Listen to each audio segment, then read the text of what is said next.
The 1997 FIA Formula One Championship turned into a close contest between the world's two fastest drivers, Michael Schumacher and Jacques Villeneuve.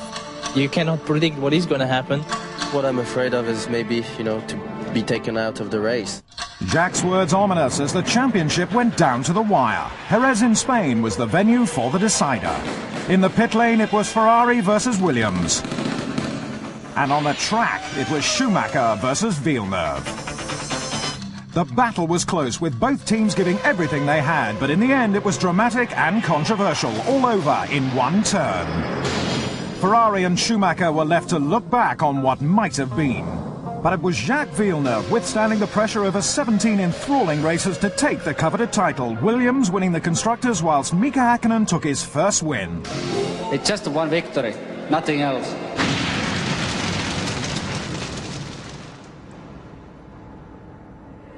Monaco, 1997. The FIA's Max Mosley introduces new rules for the 98 season. There are a large number of regulation changes for the chassis. Cars will be narrower, instead of 2 meters wide, 1 meter 80. The side impact test speed is going up from 5 meters to 7 meters per second. The tires are responsible for an increase in performance greater than any other factor on the car. The biggest problem we've had over the last 25 years has been the steady increase in cornering speeds, which the best efforts have failed to control. The most efficient way of doing this is to put grooves in the tires. Back to the drawing board as teams design their new cars to meet the 98 rules. We now have a minimum external dimension of the front of the chassis, as well as a minimum internal dimension. So the front of the car looks much squarer. The track is obviously much narrower. You can see that the wheels have been brought in. The cockpit opening is probably not so clear. There's some changes there in the regulations. Obviously the groove tyres. And there's a much bigger crash structure on the side of the car to comply with the new side impact test.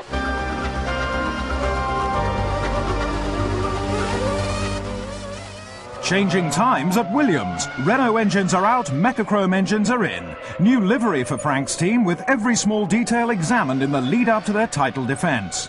No changes in the driver lineup. Villeneuve and Heinz-Harald Frentzen again in the spotlight. But Frentzen needs to impress in his second year at Williams. I know the team now, I know my chances, and I'm going for it. Defending champion Jacques Villeneuve is confident he and Williams can be competitive in 98 as they were in 97. We know how fast the car can go, and now it's new for everyone, so it's much easier to progress. With 5 constructors' titles in 6 years, Villeneuve has every reason to feel confident. If you listen to every team and to every engine before every season, they all have the best thing, but there's only one that wins in the end.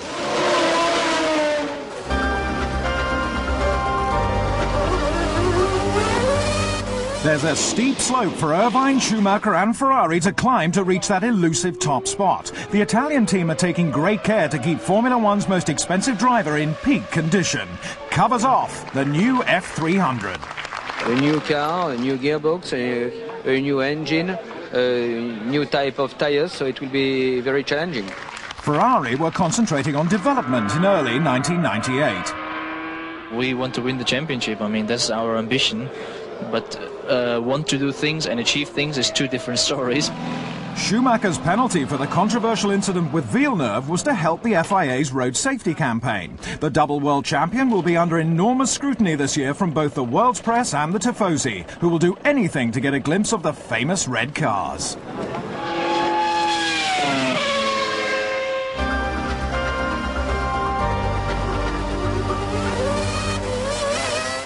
All change at Benetton with new boss David Richards taking the reins. 2 new drivers, Wirtz and Fisichella, a new tyre supplier Bridgestone and a new Mechachrome engine. Benetton have had only 1 race win since Michael Schumacher left the team in 1995, and the new boys know it won't be easy. Racing is all about winning. That's what all the 22 drivers want to achieve, but it's very difficult. Alexander Wirtz is driving full-time this year after only 3 races in 1997.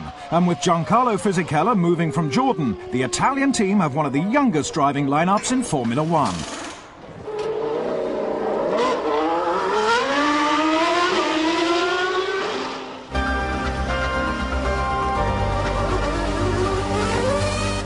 David Coulthard and Mika Hakkinen are teammates again in '98 and unveiled the new McLaren Mercedes with high hopes. Well, for this year I hope very much that we're in a position to win more races than last year, so 3 or 4 would be very nice. That's what we look in the consistency, win the Grand Prix and mainly to win the World Championship this year. Among the detail differences are those Bridgestone tyres.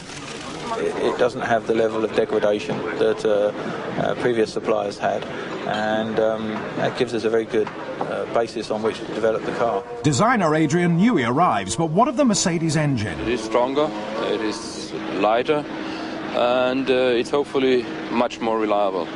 Well, you have to have reliability, otherwise, finish first, you first have to finish. The McLarens were very quick in pre-season testing, and they may be the team to beat this year.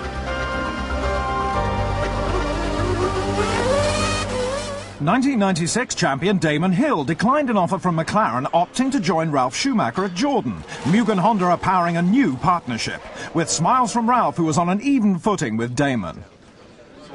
No, we don't have any number one drivers. We just have number one banana, which is I'm number one banana, and number two banana. Jordan can't afford any slip-ups as Eddie's team set off in search of their first victory since entering Formula One in 1991.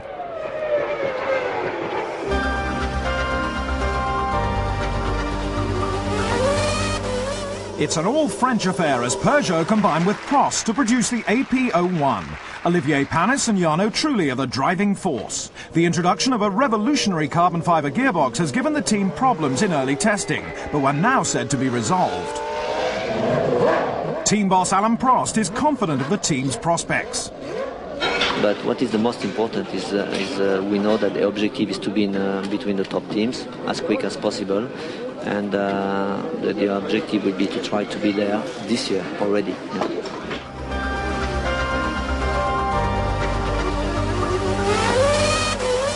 Jean Alesi has accepted a drive at Sauber for '98 on the advice of his friend Gerhard Berger and to the delight of Peter Sauber. He joins Johnny Herbert, and with a combined total of 248 starts, they are the most experienced pairing in the pit lane. Sauber are now looking to improve on their modest record of 3 podium appearances in 81 races.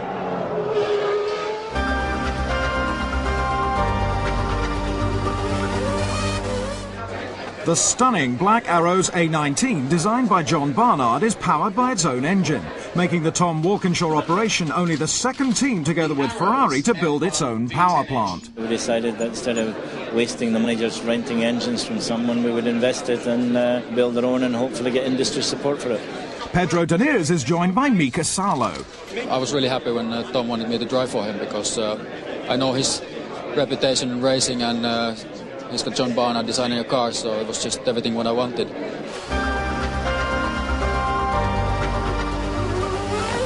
A traditional Scottish launch for the SF2. Stewart Grand Prix are entering their second year of Formula One with the Works Ford engine. 3-times world champion Jackie Stewart knows it won't be easy. Historically, a second year is more even difficult than a first year because people expect too much of you in the second year. And there are no excuses, oh, well, this is their first year. You don't get off with that any longer. Magnussen and Barrichello are back, hoping to be near the front of the grid.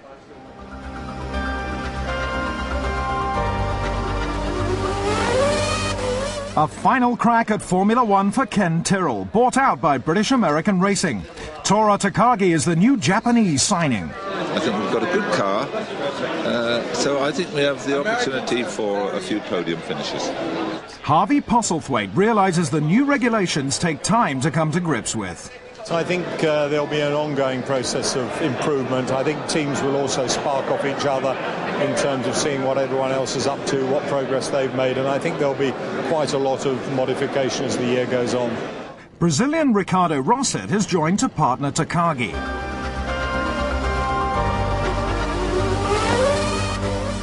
Since entering Formula One, Minardi have shown resilience and determination in their bid to compete at the top level. The Italian team looked at various drivers, including Dane Tom Christiansen, before taking on Argentine rookie Esteban Tuero and Prost outcast Shinji Nakano, who struggled last year. Minardi know it's a difficult road ahead, but are hoping 1998 is the year they turn the corner.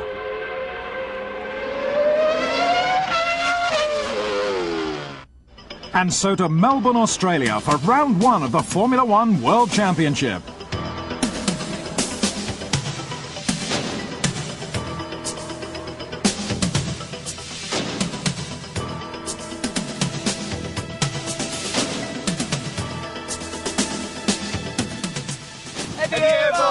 I think Michael Schumacher's going to win. David Coulthard. We reckon Michael Schumacher. Jack Villeneuve should win this race. Mika, I think. I think he's got it. Before qualifying, no one knew which team would be the quickest. You have to be on the same piece of tarmac on the same day in the same temperature to really know how people perform. So in many ways it means that Saturday qualifying should be a really exciting time for everyone, you know, for the teams, the people here, and for the spectators at home to really find out who has got it right for the first race. As it was, the McLarens dominated the qualifying session with Hakkinen and Coulthard on the front row, the team to beat. The cars have improved so much to last year's cars. I mean, last year our car at this stage was really dreadful. I mean, it was very bad, and now we have a real racing car, and that's why we can go that fast. McLaren obviously has even a better racing car and a better tyre. Race day at Albert Park. Fans are treated to a panoramic view of the city. On pole twice previously in Melbourne, defending champion Villeneuve has to settle for fourth today. The large crowd are not the only ones to be blown away by the speed of the McLarens. Hakkinen is on pole with teammate Coulthard alongside him at the head of the grid. Schumacher starts third, a worrying 0.7 of a second adrift. As the lights go out, the 1998 season gets underway. The McLarens are getting a good start with Hakkinen taking the lead at the first corner. There's not much room as the pack threads their way through. Barrichello's having a slow start to the season. The Brazilian has a gearbox problem. Schumacher tries to outbrake Coulthard, but the Scotsman keeps his line, holding off the German. There's already a significant gap. Hakkinen, Coulthard, Michael Schumacher, Villeneuve, Giancarlo Fisichella and Johnny Herbert make up the top six. Ralph is having a dive around the outside of Magnussen, but they're both off as Takagi's Tyrrell follows them in sympathy. More trouble for the Schumacher family as Michael pulls onto the grass on lap 6. Smoke is pouring from the back of his Ferrari, and he shakes his head in disbelief as he realizes that his race is over. What a disastrous start to his season. The Flying Finn is at the front of the field, whilst Fisichella is putting some serious pressure on Villeneuve as they approach turn 3. But Jacques has it all under control, calmly closing the door. Take it easy, Fizzy. Lap 24 and race leader Mika Hakkinen is coming in for his first scheduled stop. And a smooth start to the year for the McLaren pit crew. Coulthard's turn now, sliding wide as he enters the pits. First-class service for the Scotsman too. He's sent on his way and is rejoining the circuit in second position behind Hakkinen. The Schumacher brothers are left as disappointed spectators, while Villeneuve looks as though he's trying to join them, taking to the grass. Complete domination by the McLaren team as Hakkinen, who is in first, and Coulthard, who is in second, come around to lap the Williams of reigning world champion Jacques Villeneuve. In third is Frentzen, in fourth is Irvine. This one will be completely down to the pit crews. The Williams boys keep Heinz Harald in front of Eddie, but Fisichella is now in third. Confusion at McLaren. Hakkinen's arriving in the pit lane. His pit crew nowhere to be seen as he's waved through, and Coulthard takes over the lead. Fisichella's podium chances are gone as he retires with rear wing support failure. Frentzen is in third and goes through Coulthard, who has now lapped the entire field. 3 laps to go and Coulthard is slowing. He's letting Hakkinen through. Mika is into the lead at Albert Park. Herbert is doing everything he can to steal fifth from Villeneuve, but Jacques is not surrendering this close to home. Magic in Melbourne for McLaren. Hakkinen takes victory. Coulthard is second and Frentzen, an entire lap down, is third. The overall result was what I wanted to be, but during the race there was some confusion, and that caused me to come one extra stop, and it was purely misunderstanding in the radio communication. Tears of joy for Mika, possibly tears of a different sort for the opposition. McLaren leaving the Formula One world shaken. Eddie Irvine takes fourth place in the sole remaining Ferrari. Disappointment for world champion Jacques Villeneuve in fifth, but a good result for Herbert in sixth. Tyres played a significant part in the race. We know that we're still a little bit behind, but Goodyear has done a major progress since, I would say, January with the tyre. We are not yet up to speed to the Bridgestones. Definitely they're trying hard. We have a new tyre for Brazil, which is better, and I'm expecting other things to come. With Bridgestone supplying McLaren and Benetton this year, competition between them and Goodyear will be hotting up, with huge development programs planned in the bid to stay ahead. Bridgestone celebrated their first Formula One victory in Melbourne. Controversy surrounded the first race. We had an agreement that whoever was to get to the first corner first, we wouldn't challenge that person, because that was the main part of the race. I was pretty confident with that agreement that I would beat Mika to the first corner, but unfortunately today he made a good start. The contentious pre-arranged agreement between the two teammates would never have come to light had it not been for Hakkinen being called into the pits by the team in error. And when it was clear, when the team explained to me what had happened with his pit stop, I felt that was in keeping with their agreement, so that's why we changed places. David's act demonstrated that there is still room for sportsmanship in Formula One, and Mika appreciates that. Well, I just wanted to say for David, thank you very much. I'm not saying this because it's easy me to say because I won. What David did was just remarkable. Ken Tyrrell steps down from running the team that bears his name after 30 years in the sport he was so passionate about. Known as one of the great innovators of his time, he produced a six-wheeler Grand Prix car, driven here by Jackie Stewart. Ken Tyrrell was hugely successful, collecting 3 World Driver Championships and 2 Constructor Championships with Jackie Stewart. But the last win came in 1983 at Detroit, with Alboreto at the wheel. Ken was very adept at spotting and nurturing talented young drivers, such as Jean Alesi, here in 1990 challenging Ayrton Senna for the lead of the US GP. The Australian Grand Prix witnessed the end of an era as Ken says goodbye to the pit lane. Giancarlo Fisichella took an alternative view of the Melbourne track. Giancarlo, okay? So-so. So-so, okay. The end of an era for Goodyear too, as the Australian Grand Prix marked the first time since 1991 that the ultra-successful Formula One tyre supplier, who can count many champions among their customers, has not won a Grand Prix. Nelson Piquet took the laurels for Pirelli in Canada in that year.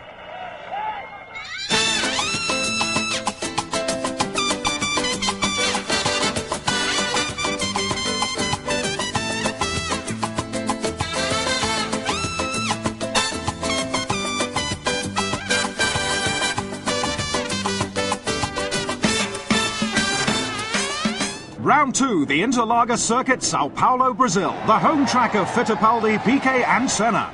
Little advice is required for Hakkinen, he's on pole. Coulthard slips into second again, with Frentzen the best of the rest on the second row in third. Lose the lights and the power is down. There's no holding the McLarens, but a poor start by Schumacher, who is being passed by Irvine and Wirtz. As Hakkinen leads Coulthard into the first corner, Michael Schumacher dives down the inside of Wirtz, approaching the Senna S. Ralf Schumacher has overtaken himself and ends his day in the gravel. Villeneuve now attempts to follow Schumacher past Wirtz, but he closes the door.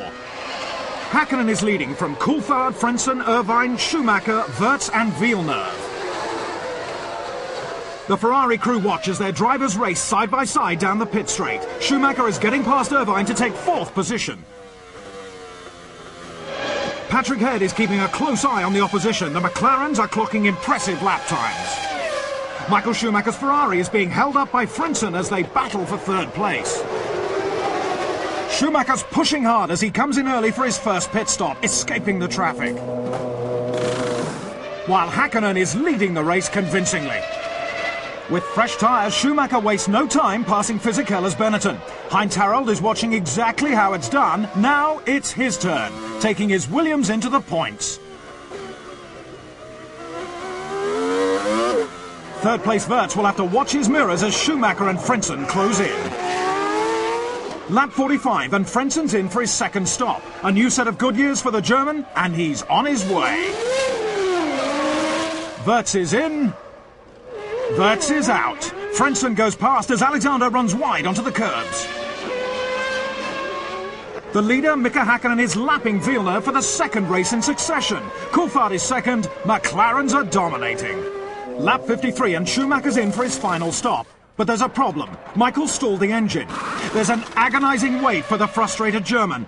They've got it started though, and he boots the throttle, coating the pit lane with rubber as he leaves. Frentzen and Wirtz are bearing down. The Austrian takes the inside line approaching the corner. A clinical passing manoeuvre as Schumacher exits the pits to retain third place. The McLarens are pushing their Bridgestones to the maximum. And Häkkinen makes it 2 in a row, winning the Brazilian Grand Prix from Coulthard, with Schumacher a full minute behind in third. The Brazilian circuit is a little bit tougher because it is anti-clockwise. It's quite a lot bumpier track, and the cars are sliding more. But so it's a bit harder work than in Melbourne. Harder work or not, Häkkinen, Coulthard and McLaren make it look all too easy. Another McLaren 1-2 in Brazil. Michael Schumacher opens his account with the two Benetton boys finishing 4th and 6th. Frentzen into the points again. There was controversy again surrounding the McLaren team. A revolutionary braking system fitted to their cars was subject to a protest. But could the removal of the system affect the McLaren supremacy? I think it's contributing part of our performance, but that's logical because we wouldn't run it if it wasn't giving us something. But it's not the panacea of performance that I think some people believe it to be. Standard Formula One cars have two principal pedals, a brake pedal and a throttle. However, the McLaren has an extra brake pedal, which it has been claimed operates the rear brakes independently, aiding traction out of the corners. Other teams using a similar device include Williams and Jordan. Their systems are thought to be less developed, but they were also subject to the protest by Ferrari. It's not just us have a problem. There's 6 teams have a problem with a situation of other 3 teams. So it's not Ferrari against McLaren, it's 6 teams against 3 teams. And it's not against 3 teams, it's against a regulation which is not clear for us, and we want the clarification, that's simple. With the system disengaged for Friday's practice session, the McLaren still managed to top the timesheets. We were fortunate in being the first of the 3 teams running the system, find a performance advantage within the regulations, and that the only response that a rival team has is to try and find a way to have it banned as opposed to rising to the technical challenge. The system was declared illegal on Saturday morning. The great thing is we have a decision.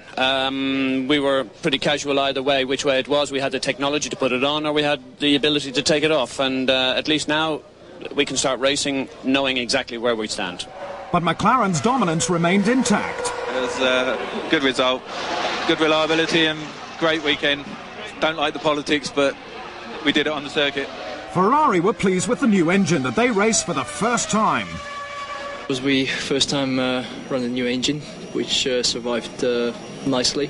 It ran quite well. The extra power produced by the new unit, through a change in the valve system allowing it to rev higher, didn't help Michael Schumacher when he made an uncharacteristic mistake and stalled whilst pitting. We had a bit of a worrying moment in the second pit stop when the engine died, but mechanics had done a good job to get it running.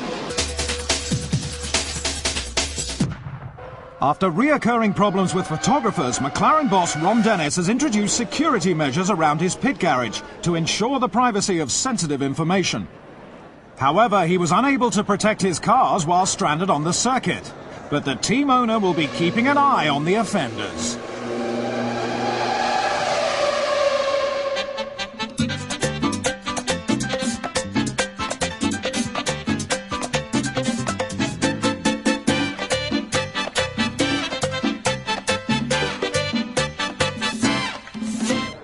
Buenos Aires, Argentina for round 3 of the 1998 Formula One World Championship.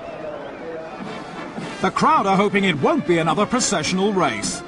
David Coulthard is all smiles as he takes the first pole of the season. Schumacher, who's joining him on the front row, will be keeping an eye on his mirrors for Mika Häkkinen, who is back in third. The spectators are revving up as they and the drivers anticipate the start. Lights out and they're off. A great start by the McLarens, with Frentzen pulling alongside Irvine into the first corner. Frentzen has the inside line and takes the position. Coulthard leads Häkkinen, who is ahead of Schumacher as the field come around without incident. Schumacher is wasting no time and is right behind Häkkinen's McLaren. He sees an opening and seizes it to take second. Teammate Eddie Irvine squeezes Frentzen onto the grass to take 4th place. Schumacher now has race leader Coulthard in his sights. Frentzen, who has a problem with his front wing, can do little to stop teammate Villeneuve getting past. A gearshift problem for Coulthard on lap 5. He's run wide. Schumacher's spotted a gap. Can he squeeze through? No! They've collided. Coulthard spinning, Schumacher is into the lead. A concerned Ron Dennis, but DC's kept it going and is now behind Villeneuve and Alesi in 6th place. Lap 28 and race leader Michael Schumacher is coming in for his first pit stop. Ross Brawn checks for front-end damage. Everything okay as he rejoins in 2nd behind Häkkinen. Mika is coming up to lap Frentzen, but he's being held up, which could cost him later. Villeneuve is pulling out of Coulthard's slipstream as they approach the turn. He's got the line and takes it. Ron Dennis points the way as Häkkinen makes his first and only stop on lap 42. And exits the pits in 2nd behind Schumacher, who takes the lead. Damon Hill has hit Herbert Sauber and torn off his front wing. Back to the pits for a new nose. And Johnny retires from the race with a puncture. Lap 52 and Villeneuve locks a wheel. A coming together with Coulthard, who spins again. Onto the grass for the battered Scotsman, who manages to continue, but Jacques' race is over. Alexander Wirtz has a look down the inside of Irvine. No gap there, says Eddie, barging Wirtz out of the way. But the Benetton driver won't give up, and as Irvine locks up, Wirtz sees an opportunity and nips through into 3rd as the pit lane cheer him on. Local boy Esteban Tuero exits dramatically, losing it under braking for turn 1. There's a change in the weather as leader Michael Schumacher wipes the rain from his visor. The marshals warn of slippery conditions, a warning unheeded by Wirtz, who is spinning whilst attempting to lap a backmarker and allowing Eddie Irvine through for 3rd. Lap 65 and we're on board with Coulthard as he passes Fisichella to move up into 6th and incredibly into the points. Only 5 laps left to run for the leader now, and that's Schumacher. He's lost it, straight over the grass and into the gravel. Jean Todt can't believe it. A lucky escape for Michael, who rejoins, still in the lead. Coulthard is tailing Alesi, late on the brakes, and he's off again and rejoins for the 3rd time this race. Michael Schumacher takes his and Ferrari's first win of the season. Congratulations all round. Häkkinen is 2nd, 23 seconds later. A pumped-up Schumacher is bringing the Ferrari home to an elated team and fans. This time I had the chance and I took it, and it ended well for me. Schumacher jumps back into contention. Schumacher's win takes his points tally to 14, with Häkkinen now on 26 and Coulthard on 13. The championship battle is beginning to take shape. There's no doubt that the pivotal moment in Buenos Aires occurred on lap 5 as Schumacher passed Coulthard for the lead, taking no prisoners and giving Ferrari the advantage. The two drivers differed in their opinion of who was to blame. He ran wide, I then went inside, same like with Mika, but David seemed to close the door and no room to go, and I didn't feel like I wanted to lift off because I felt I had the momentum going. Yeah, but you went inside. I was there and you closed the door. We laid on the line. I think it was quite clearly I was in front. If you look at my car, it's the side of my car that his wheel is hit. You know, Michael's a very aggressive driver, so it's unlikely to think that he's going to just lift. Playing catch-up meant the DC had to take chances, leading to more incidents.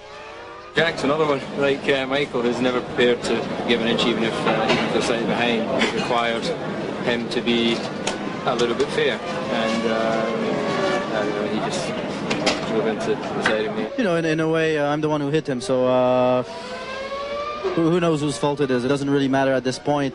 Coulthard was involved in yet another incident, this time with Alesi, and remarkably he still managed to take his McLaren to the finish. After dominating the first 2 rounds, an anomaly at Argentina was Mika Häkkinen's pace. A fine start saw him ahead of Michael Schumacher, but it wasn't long before the German's Ferrari was back in front, finishing the race over 30 seconds ahead. A contributory factor to the extent of the gap was the time it took Mika to lap Frentzen's Williams. Well, it's pretty unsatisfactory. I think There's quite a few incidents, but the thing that lost us the race was Frenzen. I mean, it's ludicrous. It was 6 seconds in one lap. With a mere 6 points between them in the first two races, many were surprised at both Ferraris making it to the podium, including Mika Häkkinen, who was the meat in the Italian sandwich. I expected them to be close, but not this close. One explanation for Ferrari's change in fortunes was the introduction of a new Goodyear front tyre, noticeably wider. The new tyres, for me, was a big difference. It just gives you a lot more front end, mid-corner. Before, we were always turning in, a little bit loose in the rear and then waiting on the front. Now, the rear can still be a bit loose, but you don't wait on the front. You immediately get on the power. Changing conditions late in the race, a damp track made things difficult, even for Michael Schumacher.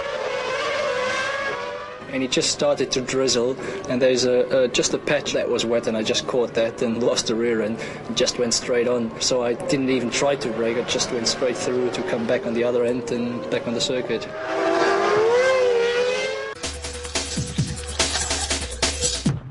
Michael Schumacher hit the news this week when Argentine coach Daniel Passarella gave the German a trial with the club.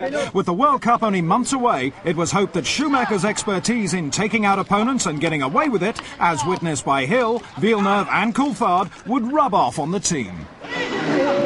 I should have stayed in bed. I wasn't concentrating was a Lacey's excuse for taking out teammate Johnny on their very first lap of the Argentine circuit. It was just the installation lap basically, and as I came into the hairpin, I knew it was Jean behind.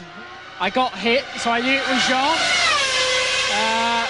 And then when we was on the grass, definitely it was Jean who hit me.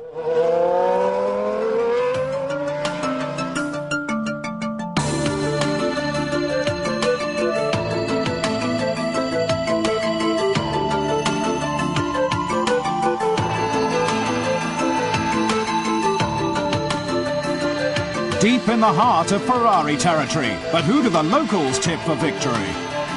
Schumacher. Schumacher! Villeneuve! Schumacher! David Coulthard. Nakano. Schumacher! Schumacher has it then. The Ferrari fans are out in force for the San Marino Grand Prix at Imola in Italy. David Coulthard's on pole again with Mika Häkkinen beside him on the front row of the grid. But the majority of the huge crowd have come to see one man, Michael Schumacher, who starts third today. Lights out, and they're ready to go. The two McLarens followed by the two Ferraris. Problems for Wirtz, though. He's dropping back. There's trouble at the back of the field. There goes Barrichello's rear wing across the circuit. What happened, Paul Stewart?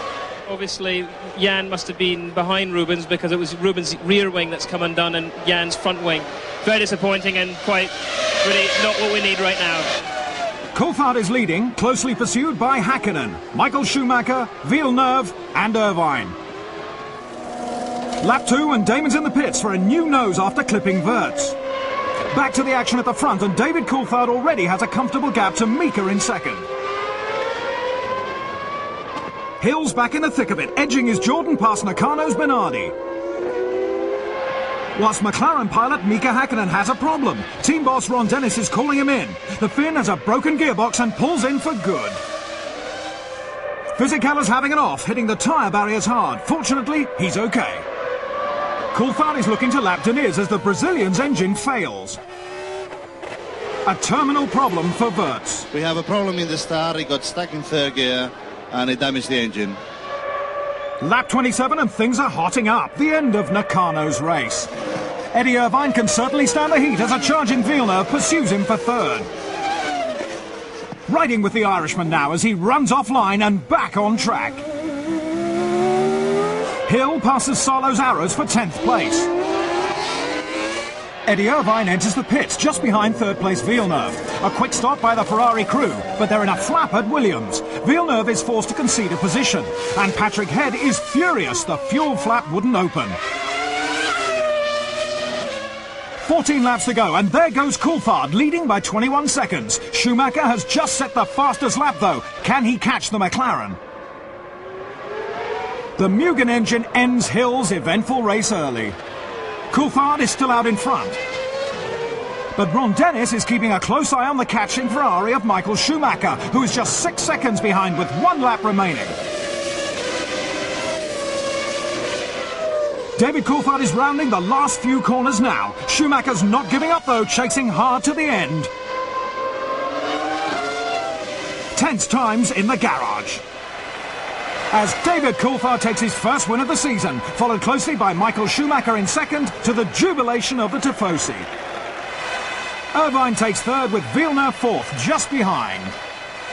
Hakkinen is happy for his teammate, who deserved the win after a very strong showing. Today our car was running quicker, and I think that's shown by the fact that we were able to open such a big gap before the pit stops. But I think we had enough in hand that it would be very difficult for Michael to get close to us. The sweet taste of victory for Coulthard, who will be raring to go for the next encounter. A great win for the Scot in Italy, and 10 valuable points towards the championship battle. The two Williams and the Sauber of Jean Alesi round off the top 6. The first sign of weakness in the all-conquering McLaren surfaced at Imola. Championship points leader Mika Hakkinen having his race cut short, retiring on lap 17 with mechanical failure. Well, I lost the fourth gear, and without that it is impossible to continue racing, really.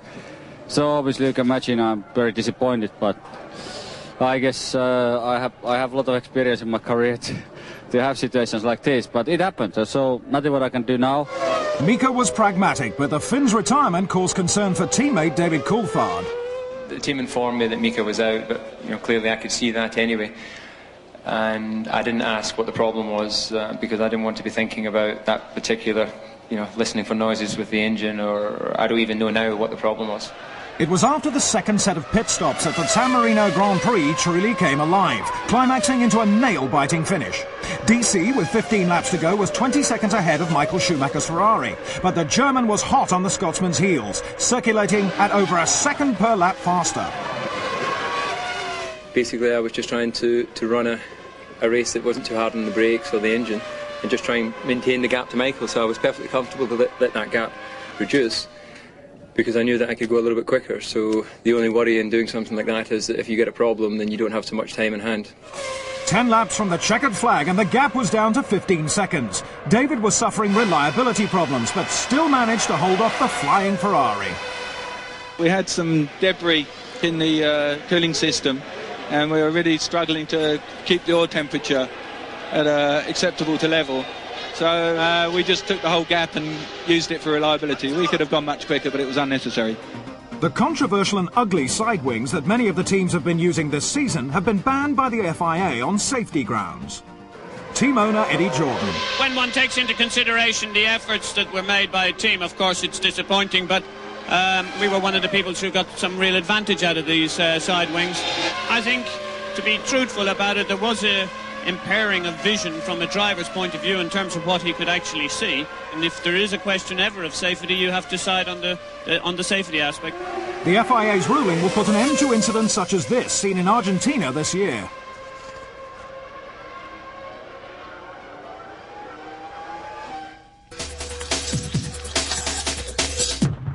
A young Mika Hakkinen, seen here at the beginning of his Grand Prix career, driving for the now defunct Lotus team, had at least something to celebrate after his disappointing race, his 100th Grand Prix start. But what did he think of his big brown cake? Very tasty, very nice.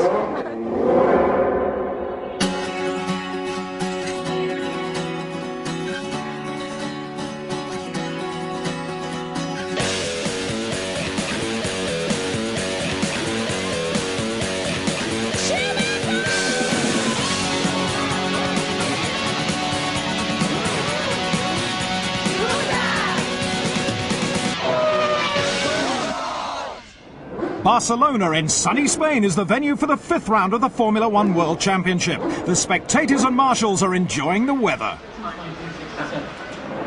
While Mika Hakkinen enjoys his 3rd pole position of the season, Coulthard makes it another all-McLaren front row with Michael Schumacher in 3rd. King Juan Carlos of Spain welcomes actor Anthony Quinn to the Grand Prix.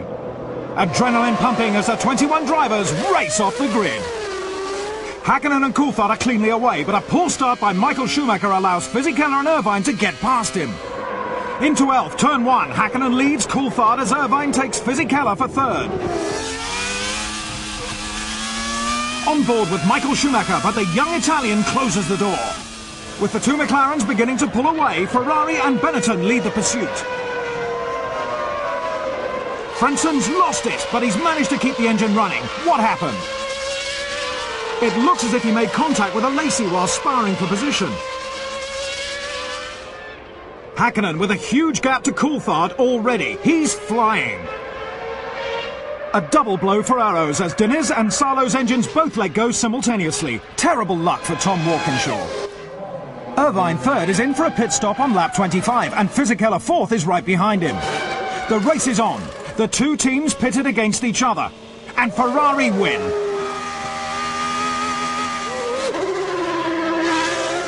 Two laps later now, and Michael Schumacher is joining the pit lane pandemonium.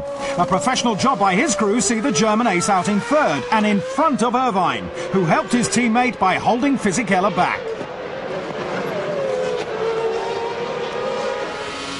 At nearly 200 miles per hour, Fisichella is looking around the outside of Irvine into turn one. Giancarlo turns in, contact, off they go. The dust may take a while to settle on this one, as the hot Italian remonstrates with Eddie. No such problems for Mika Hakkinen. The Finn has the track all to himself out front. An unscheduled stop for Schumacher, allowing Wirtz to move into third. Michael is receiving a 10-second penalty for speeding in the pit lane, as the Ferrari rejoins to start lap 41 in fourth place with some serious catching to do. Benetton's Alexander Wirtz is in for his crucial second stop. But there are anxious faces at Jordan. Damon Hill's engine has had enough for today. Lap 48 and Schumacher calls on the Ferrari pit crew again. Barrichello in fifth is doing everything he can to hold off the reigning world champion. Schumacher owes his pit crew a big thank you. He's managed to slip ahead of Wirtz, the Austrian, now in fourth. Coulthard has narrowed the gap to Hakkinen to 9 seconds, but it's Mika's day as he delightedly takes the checkered flag for the third time this year. I would say with the lead like that and victory like that, you could say the victory was easy, but it's actually never easy. All the time you have to make sure about your concentration. You have to really be careful. Overtaking back Marquez was very enjoyable, but also quite demanding. More champagne for McLaren, who are taking a real liking to the bubbly this year. Hakkinen and Coulthard take McLaren's third 1-2 of the season. Rubens Barrichello breaks Stewart's duck with a fine fifth ahead of world champion Jacques Villeneuve. The talk of the pit lane in Barcelona was the radical new exhaust system introduced by Ferrari. The system exits out the top of the engine cover, maximising the efficiency of the new 047 engine. Exhaust gases are now directed away from the sensitive rear wing supports, exiting upward through the engine cover. Previously, the gases were directed much lower through the rear of the car. Ross Brawn explains its advantages. They give the car a little bit more stability on the throttle, a little bit better handling. But it's not a cure-all yet. We've still got a lot of work to do. The tape, as you call it, is quite a sophisticated insulation system for the rear wing structure to make sure there's no problems there. Refueling, the systems are a completely sealed system for both fuel and vapor. Refueling is not completely risk-free, but we haven't increased it with what we've done, so no concerns. Clearly our target's to be in front of the Ferraris now, and I think that's an achievable goal. That was Fisichella's goal, but Irvine disagreed. Basically, I put a lot of fuel in to do the middle stint because I want to go very long. I was slow out of the last corner, so heavy, and just go down at the straight. He was on the outside, I was on the inside, protecting his position, and he just hit the brakes and came straight across over on me, and I had to stand on the brakes very hard to stop hitting him, and two of us touched, and that was it. We were away. However, there are always two sides to every incident. We saw him slow on the previous lap in ball queue, and then you backed off, and then the next time it was your corner. There's no question about it. You did a very good job. You have to go back to one lap before to really see where it all started. And clearly on one lap before, that corner was for Fizzy, but he backed out of it, and Irvine pushed his way through. I think second time round, Fisichella was not going to back off, and I think looking at the tape quite clearly, this is every right to feel aggrieved. The passionate Italian is putting across his version of events to the Ferrari number 2.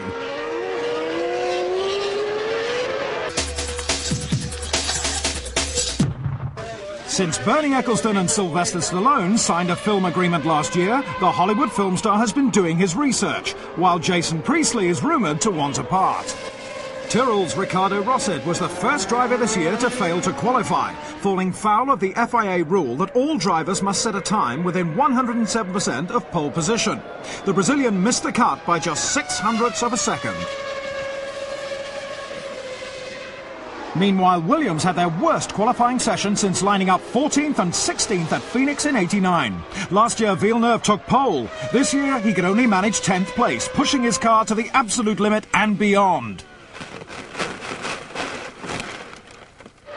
Frustration for technical director Patrick Head. Frustration too for Heinz-Harald Frentzen, pictured here coming round to complete his qualifying lap in a very disappointing 13th position.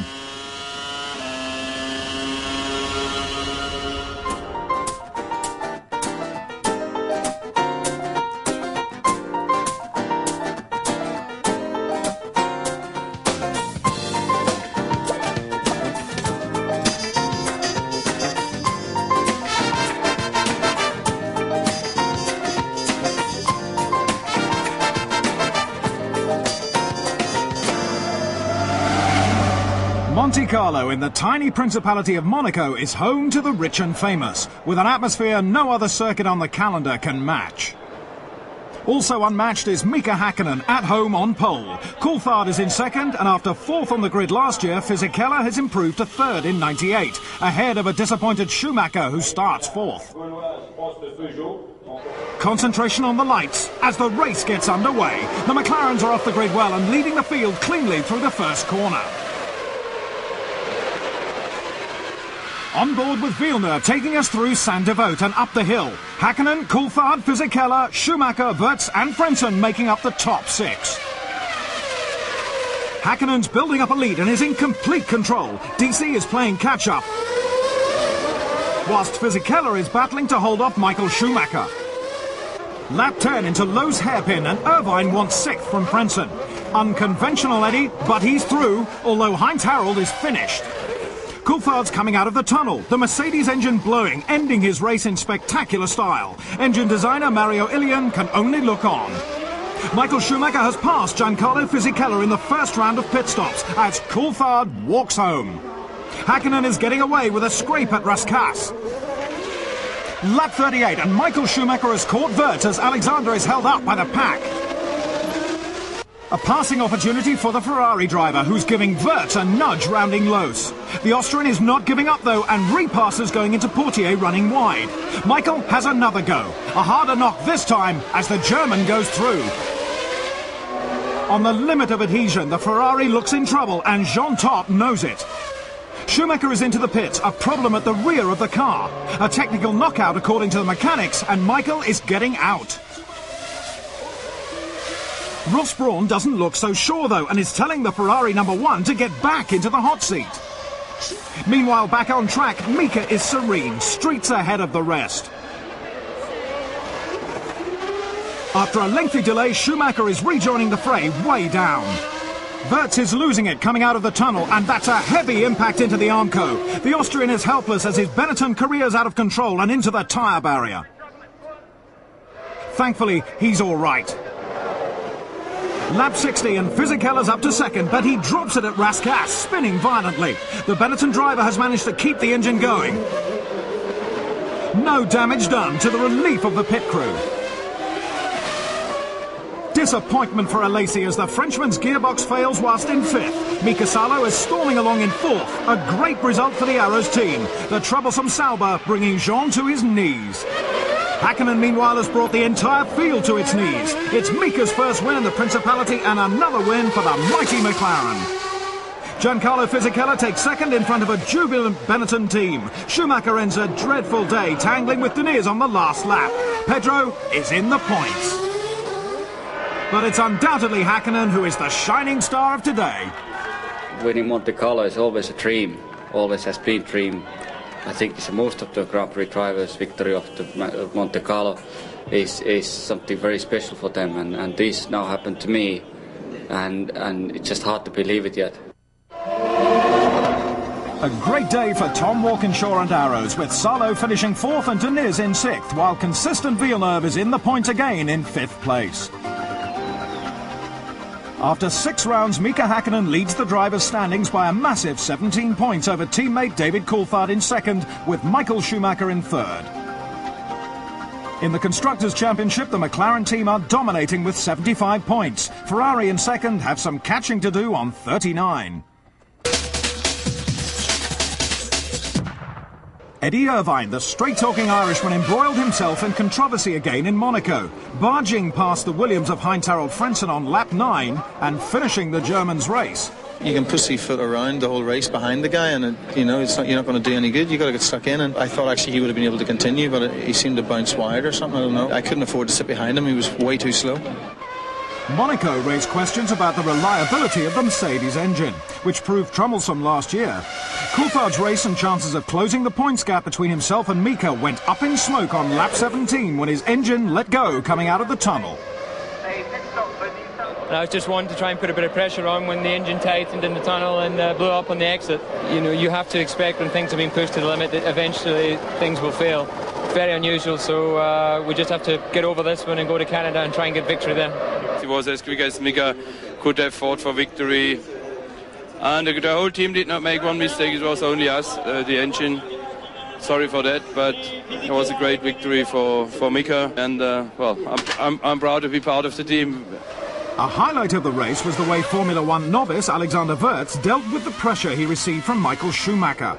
In a perfectly executed move, Schumacher passed the young Austrian at Loos, but the Benetton driver came straight back at him. However, a substantial banging of wheels had far-reaching effects for both drivers. Well, he said he'd broken the rear suspension, so he just decided to get out. Monaco's a race, lots going to happen, and maybe it rains, so we thought we'd fix it and see what would happen. Wirtz's problems were a little more dramatic. Alexander sustaining several heavy impacts on his way to the chicane, unable to steer or brake. We're not sure what happened with Alex. It looks like something broke, and we think that's probably a result of the incident with Schumacher, but we'll have to analyse that. With his suspension repaired, Michael Schumacher rejoined the circuit, although his race was pretty much over, being 2 laps down on the leaders. His incidents weren't over, though, seen here on the last lap, just avoiding taking out 6th place Deniz and losing his front wing. Double celebrations for Mika in the south of France. One professional winning the most coveted Grand Prix of the year in just 6 races after taking his maiden victory. The other personal, marrying his longtime sweetheart, Eya.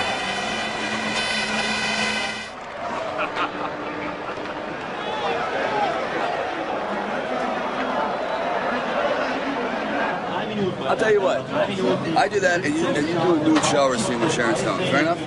Glamour at Monaco with Sly Stallone, Hugh Grant and Liz Hurley. Manchester United's Ryan Giggs, Phil Collins visiting the Stewart team, Chris de Burgh and the Duchess of York, with Monaco's own royalty keeping team owners and drivers busy. Montreal's rock station. The tunes, baby, here we go. F1, F1, F1. 7.7 Montreal's rock station. Now on Point Claire, Montreal is going. Down 15. Villeneuve. The Gilles Villeneuve circuit in Montreal, Canada welcomes Formula One's own version of horsepower. It's Jacques Villeneuve's hometown, but McLaren's front row. David Coulthard is first, Mika Häkkinen is second, and Michael Schumacher is third, hoping to shut down the McLarens.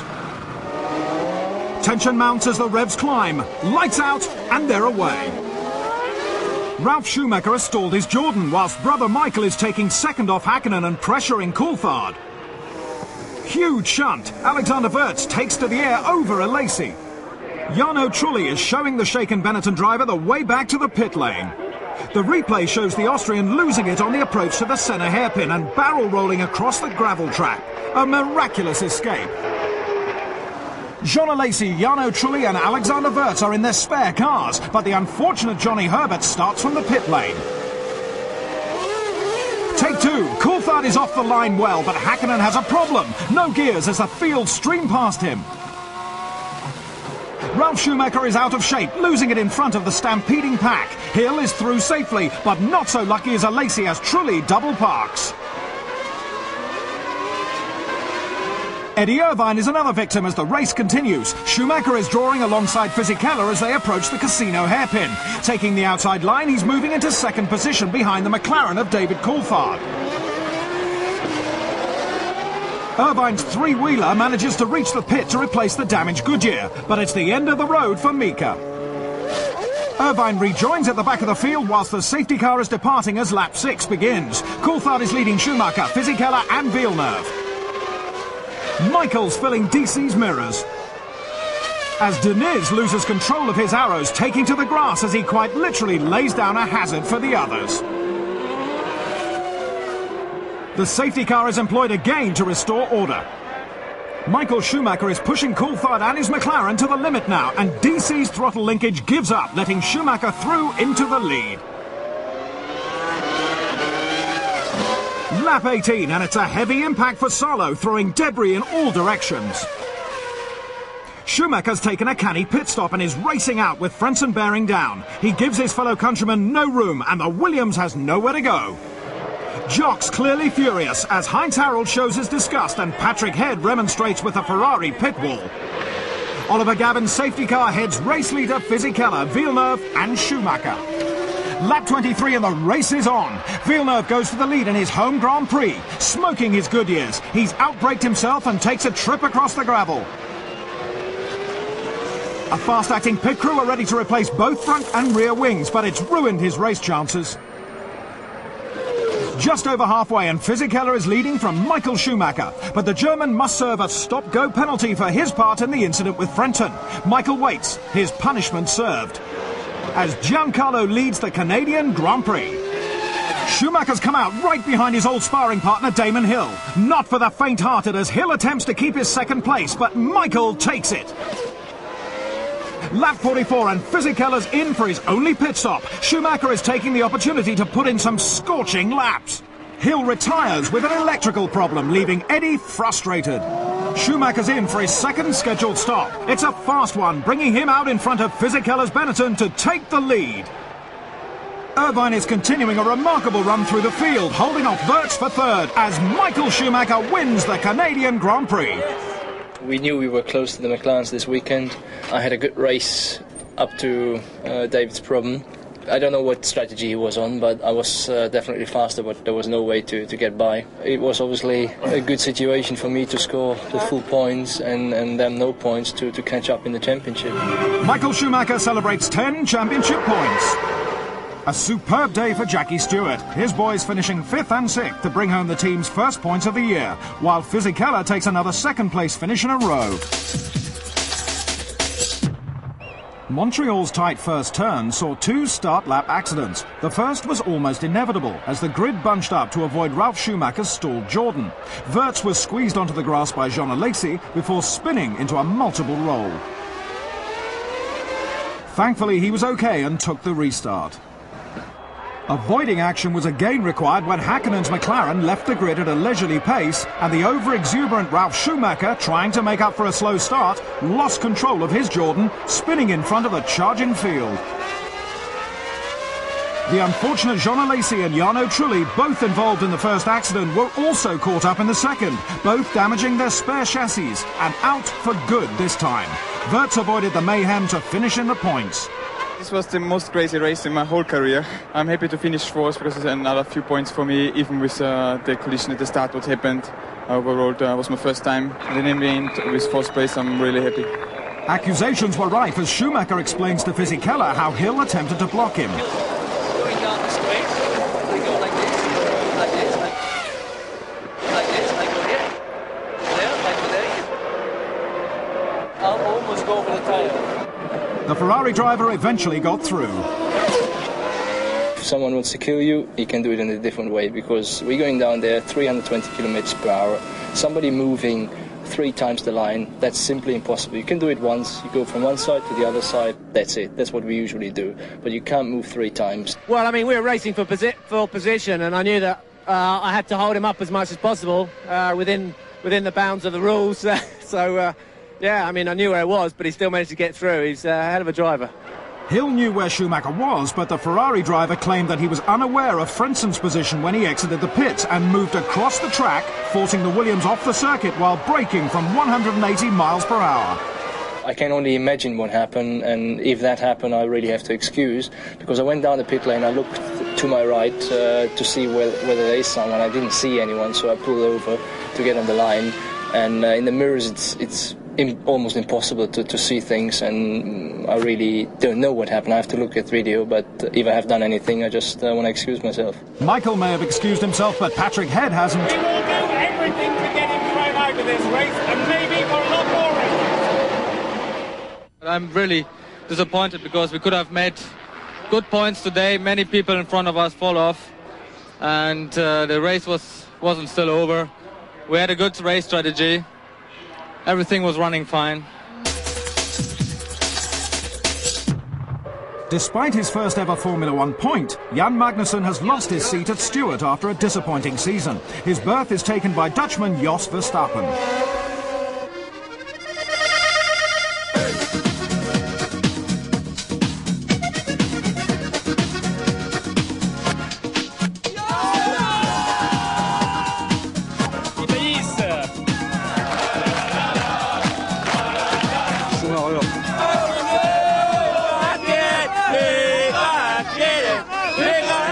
Magny-Cours and the French Grand Prix for round 8 of the World Championship.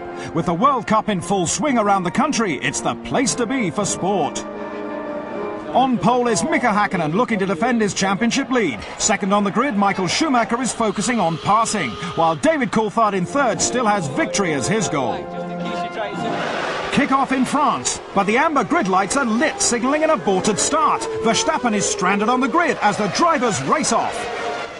An unfortunate start for Jos, who replaces the underperforming Magnussen at the Stewart Ford team. The field comes around to take their grid positions as the Dutchman resumes his composure. Lights out! Irvine and Villeneuve are getting a good start. Schumacher is leading. Eddie is passing Häkkinen for second as Villeneuve gets by Coulthard. DC's now demonstrating the Mercedes engine's power advantage as he retakes Villeneuve's Williams for fourth. Ross Brawn is telling Schumacher to put his foot down, and the German is responding brilliantly. Lap 19 and Irvine in second is attracting the attention of the two McLarens. Häkkinen dives up the inside, misses his down change and loses his back end, right in front of team boss Ron Dennis. But he pulls it together and resumes in fourth. Hard chargers Ralf Schumacher and Alexander Wurz touch, racing for position. But it's the German who comes off worse, having to pit for a new steering arm.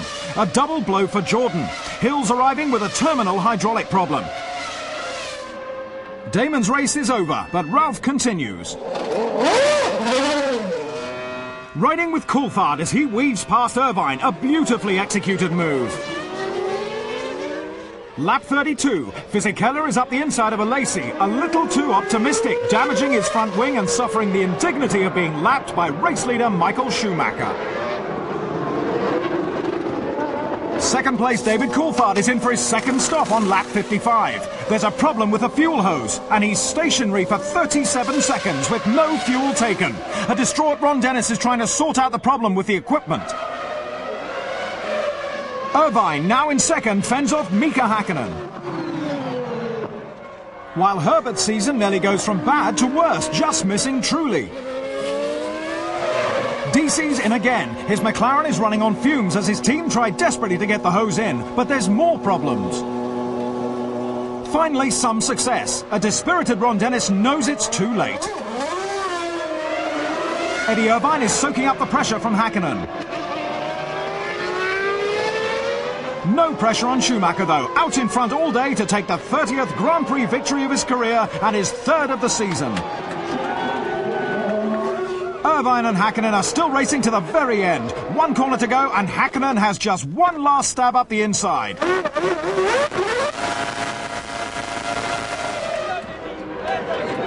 But second goes to Irvine, Mika settling for third. The Ferrari team celebrate as they take their first 1-2 since the days of Nigel Mansell and Alain Prost. I was just crossing finger for Eddie that he can stay ahead, first for the team and second obviously for my own. and taking away some points of Mika. Schumacher and Ferrari are looking dangerous as the season develops. Double trouble for McLaren as Ferrari take the initiative. Hakkinen is third, Villeneuve is fourth, Wirtz is fifth, and Coulthard takes the final point. The result of the French Grand Prix was decided at the beginning. At the first start, Mika Hakkinen left the grid in first place and immediately opened up a lead. But the race was red flagged because of the stalled steward of Verstappen. We don't need to talk about the first start because that was top, but it went fantastic, the first one. Unfortunately for Mika, the first start didn't count and his second didn't go as well. The start was everything today, and I failed my second start. I dropped in third, and thank you, that's it. With Irvine out-dragging Mika at the restart, he was able to protect Schumacher's lead in the race. Both of us did a fantastic start, and we jumped the McLarens, and that was one of the decisions for the race.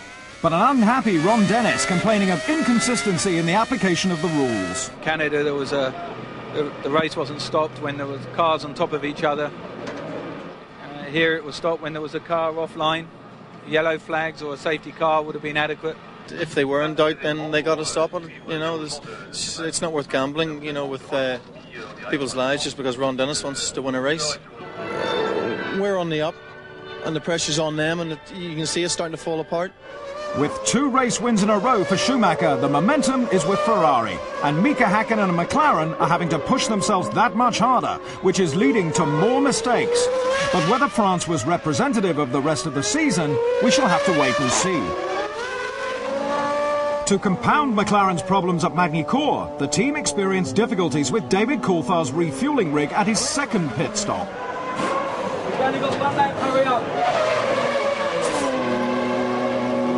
The nozzle is actually has a sequential process which provides for an interlocking mechanism which doesn't allow the fuel to flow until it's locked, and that just jammed.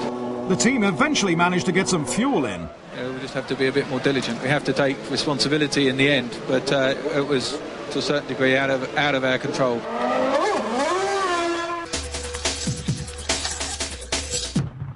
British-American racing set up by Craig Pollock is on the verge of signing Jacques Villeneuve for next season.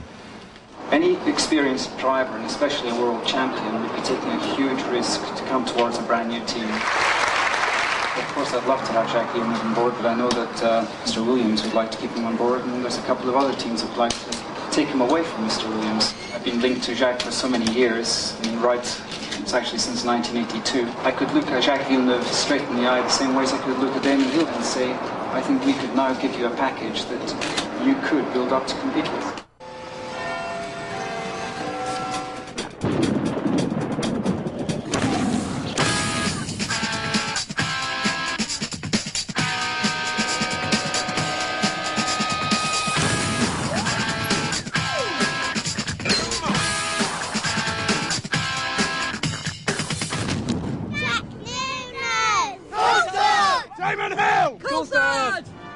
Formula One flies into Silverstone for the British Grand Prix. Music to McLaren's ears as Mika Hakkinen takes his 6th pole of the season. He's blown the Ferrari of Schumacher back into second on the grid, and with wild conditions prevailing, Villeneuve is happy to be in third. All eyes are on the lights as the Battle of Britain begins. Off they race, starting on a damp track, and Alesi's made a tremendous start from 8th on the grid. He's passed Frentzen, Villeneuve and Irvine to take 4th. Hakkinen retains his advantage, leading Schumacher, Coulthard, Alesi, Villeneuve and Frentzen. Lap 5, Coulthard is pulling alongside Schumacher. Into the chicane, side by side. Coulthard's reward is second. Norbert Haug is euphoric. Ralph, who started at the back, is now slicing his way through the field. As is Eddie, after being stuck in third gear at the start, losing early places, but he's picking them up now, passing Frentzen for 5th. That's Hill, spinning out of his home Grand Prix on lap 14, and adding another blow to Eddie Jordan's miserable and so far pointless season. Hakkinen's opening out a considerable lead, but also opening are the heavens. With the Saubers now, and 5th place Herbert, who is on a one-stop strategy, is leading 2-stopper Alesi. Johnny let Jean through are the pit orders, and he's waving the Frenchman by, but he has to take a hand off the wheel and he's off. The British driver sits there helpless and is understandably a little upset. Hakkinen still leading, but Coulthard's right behind him. Mika Salo is caught out on lap 27. His race is over. Conditions are deteriorating and Hakkinen has zero visibility as he comes round to lap the back of the field. Coulthard flies off the circuit, reversing at high speed across the gravel. Lap 38 is his last. DC's not the only one caught out as Villeneuve, Shinji Nakano and Benetton's Alexander Wurz lose traction, but all managing to rejoin. As Hakkinen charges through bridge, the ultra-fast right-hander, and he's lost it across the gravel, across the grass, and lucky to rejoin without losing the lead. With the rain relentless, the safety car's out, and Hakkinen's 38-second lead is washed away. Oliver Gavin in his Mercedes pulls off the track as Hakkinen in his Mercedes looks to rebuild his advantage over a determined Michael Schumacher in second. Hakkinen is under enormous pressure now and he's blown it, running wide at Beckett's. Schumacher is the new race leader. More pressure for Mika as the second Ferrari of Irvine menacingly looms in. They can sense victory at Ferrari, but there's another twist. That's a penalty notice for Michael Schumacher. The Ferrari ace is continuing, putting in some sensational laps, and he crosses the finishing line whilst coming in for his penalty stop. Meanwhile, Hakkinen takes the checkered flag on the track. Michael's 10 seconds are up and he's off. Confusion reigns. No one's quite sure who's won in these unprecedented circumstances. But Michael Schumacher is declared the winner. It was easy up to the pace car. I wasn't fast enough. Couldn't hold the pace off two guys in front of me. Obviously I slowed down because there was no point pushing. It was very dangerous and I was quite happy that the pace car came out actually. An amazing result for Schumacher, who had surely kissed his chances goodbye. Michael Schumacher takes his third consecutive win. A great result for Benetton with both drivers in the top six, while Ralf Schumacher gives Jordan their first point of the year. Schumacher's win has put him within 2 points of Mika Hakkinen, while Coulthard's championship hopes are fading now, 26 points behind his teammate, just 1 point ahead of Irvine. It's a two-horse race in the Constructors' Championship with McLaren just 3 points ahead of Ferrari, with Benetton and Williams in third and fourth a long way behind. One of the most bizarre finishes in Grand Prix history began on lap 43, when Michael Schumacher passed Wurz under a yellow flag. The penalty notice led to confusion. It's plus 10 seconds or we must stop? No. Time penalty. The mix-up occurred as a result of errors made by the stewards. Ferrari were not only given the wrong penalty and informed later than the rules allowed, but also received it so late in the race that they were entitled to bring Schumacher in for his punishment on his final lap, and thus crossing the finishing line in the pits. Confusion prevailed in the immediate aftermath of the Grand Prix, and due to the stewards' mistakes, no one was quite sure who had won the race. The only thing people were sure about was that they had no idea of what was going on. Yeah, but he came in and apparently you were 10 seconds ahead of him or something. I don't know. Ron Dennis was confused. We weren't advised that there was a penalty imposed. For that reason, we were pacing Mika because he'd sustained some front wing damage. So we could have pushed, which is a normal thing. If there's a penalty, we're informed. Second thing is the penalty was taken after the start-finish line. And again, that seems to be wrong, but we'll just have to make quite sure about the regulations and then we'll take whatever steps are appropriate. The terrible conditions impaired Michael Schumacher's judgment. I don't even remember I've passed him because, I mean, you pass someone but you don't even see because of the spray. And that is the reason why you don't see flags. And if you imagine I'm following someone that close, then you're lucky to see the road. That's it. We have to clarify now what was the story and what we should have done. DC was upset at his team's decision to fit different tyres to his car. We went with intermediates again, and when I came out after my stop and Mika's stop, I found out he was on the full wet and it kept raining, and I was immediately a bit frustrated in the car because I'm seeing more water go down in the track, and I know he's on the right tyre and I'm on the wrong tyre. A bit too much standing water and the tread filled up and I just aquaplaned off. My information from my side of the pit wall was that we felt it was going to dry up, so based on that it was the right tyre to go on, but I need to try and understand what information they had on the other side to make them confident to choose the wet tyre, which clearly was the right tyre to go for. Max Mosley, president of the FIA motorsports governing body, had the ride of his life in the back of the two-seater McLaren at Silverstone. Ex-Grand Prix driver Martin Brundle was his chauffeur and lapped the circuit at very similar speeds to that of the current race cars. An overawed Mosley said it was a fantastic experience. You're fine in it, believe me. I asked him over a coffee about 50 minutes ago. Does he fancy it? He said, yes. This is the highly skilled engineer. This is hand-built, these machines. I've got to take a little bit out of here with me knife. Actor David Jason was also offered a spin. I was delighted to have, to have had a look at it. And I'll take up your invitation next time, but I want a bit more time to sort of get the feel of it.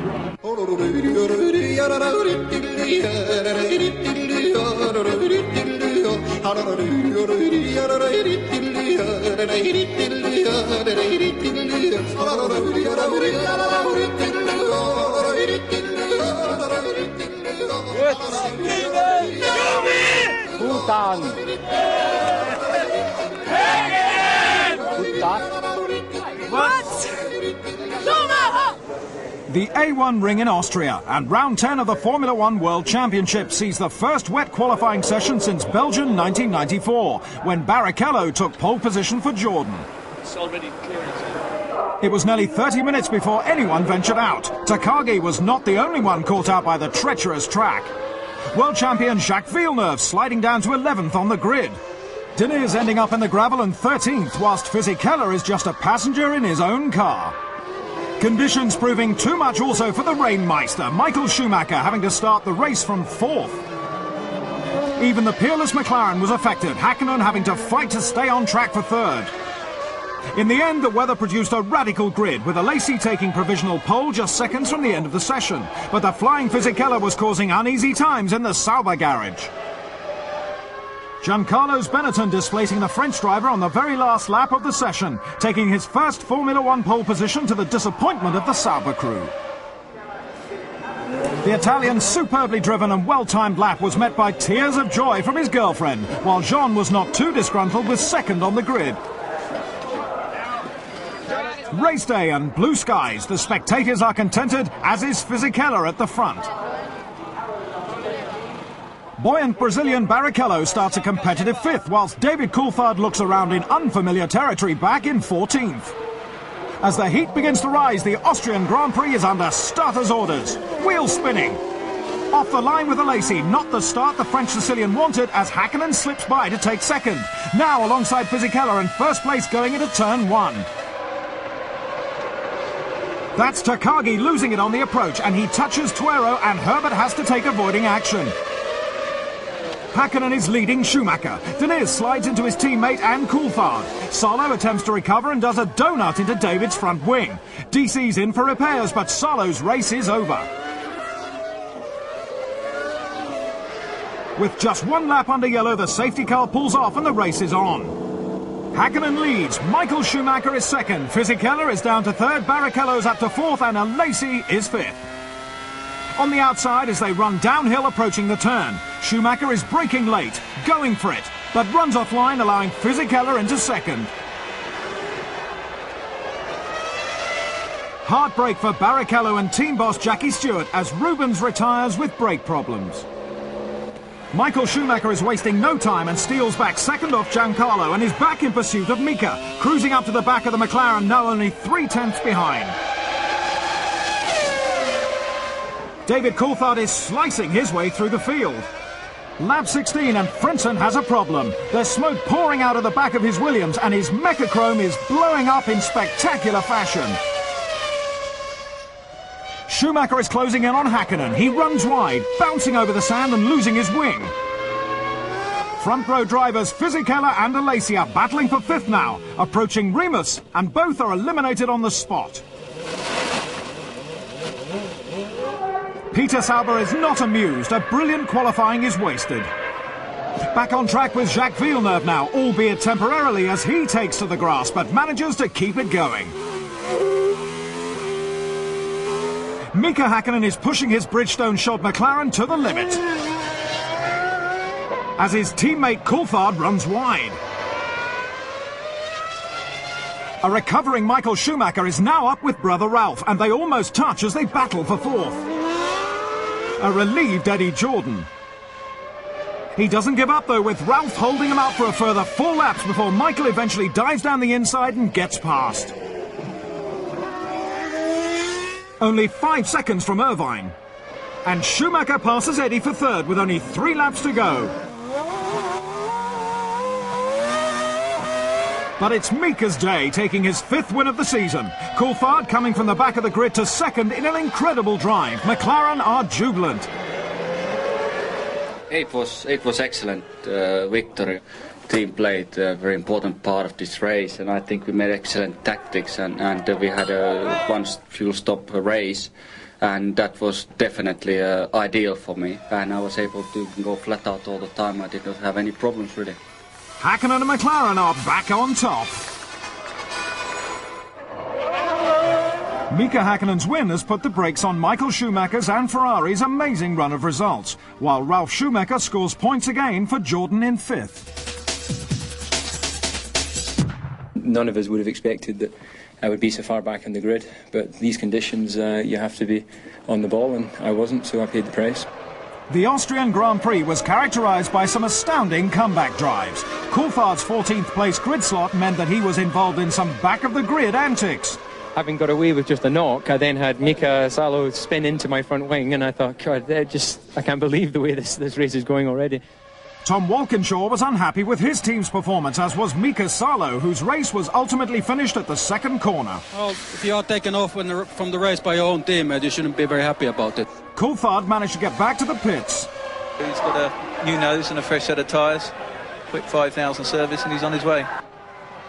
I was very lucky that after getting involved in the 2nd corner accident that there was a safety car, because that allows me to change the wing and rejoin at the back of the pack. And I have to say, you know, a compliment to all the drivers that I overtook, because they were 100% fair. You know, he started in well back on the grid, and he charged up to his position, which is unbelievable. When I got the balance, I went flat out, and then you saw the gap started coming bigger and bigger for Michael, and then Michael went off. So, brilliant. In the end of the day, it was a stupid mistake by myself. I went off the line, and as you off the line, there's so much dust that you have no chance to just run wide. I thought it was bigger damage, to be honest. There was enough damage anyway to come in without the front wing for 1 lap, which cost me a lot of time. Great pit stop of the guys. Changed the wing and went back into the race from 16th and came third. It was quite a nice challenge, and in that sense it was quite exciting. Accusations of team orders when Eddie Irvine mysteriously slowed, allowing Michael Schumacher through to third. All race I was going forward in the brakes, and there was lots of dust coming out of the front brakes, and then I was starting to get a longer pedal, so I thought it was better to go back on the brake balance, which I did. Now I had to back off because the car was very loose, and Michael was catching me, but to be honest, there's no point fighting with Michael, you know. We were very marginal on brake, both of us. Eddie seemed to be a bit worse than me, and the team asked us to slow down, and at one stage I was able to overtake Eddie then. This is the time of year when people are talking about all these changes. I was happy at Williams, but I expect next year to be an interim season, and I don't want to do another season like this one. Villeneuve announced that he's moving to British American racing next season. There were a lot of positives. The people in the team are people I worked with in the past, and I know they can do a very good job. Michael Schumacher stays with Ferrari for $25 million. The most important reason is I haven't really finished my job. I want to be world champion together with Ferrari. What am I bid? 4 million, 4.5 million. It's a very stable and very good relationship we have between each other. However, what are Shinji Nakano's plans? Well, for the future, I don't know.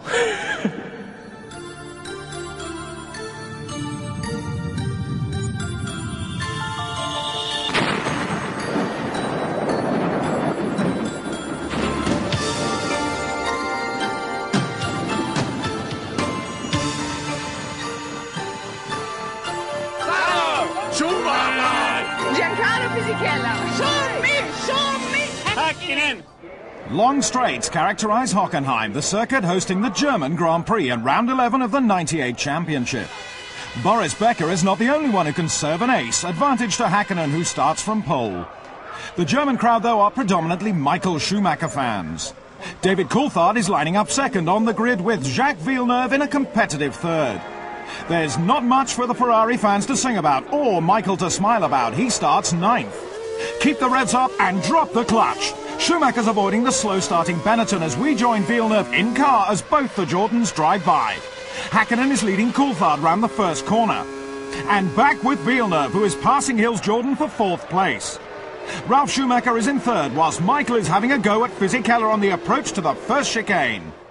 The Italian and the German are side by side, but Giancarlo is unable to stop Michael from getting by. Race order: Hakkinen, Coulthard, Ralf Schumacher, Villeneuve, Hill, Irvine and Michael Schumacher in seventh. On board with Michael now as the Ferrari pilot rides the curves through the corner and passes his teammate who runs wide.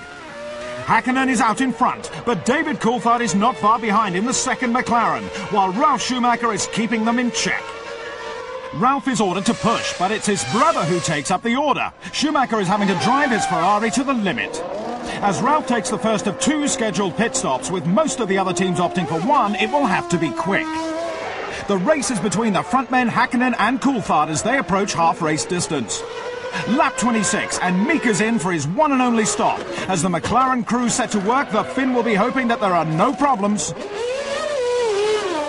David is caught in traffic. That won't help him stay in front. It's the Scotsman's turn now, but he's overshot his garage, adding precious seconds to his stop. The team have done a good job, but can he get out in front of Hakkinen, who is tearing down the straight? It's a race for turn one, and Mika takes it. Hakkinen is leading with Coulthard right behind, but the Williams of Jacques is closing. Problems at McLaren.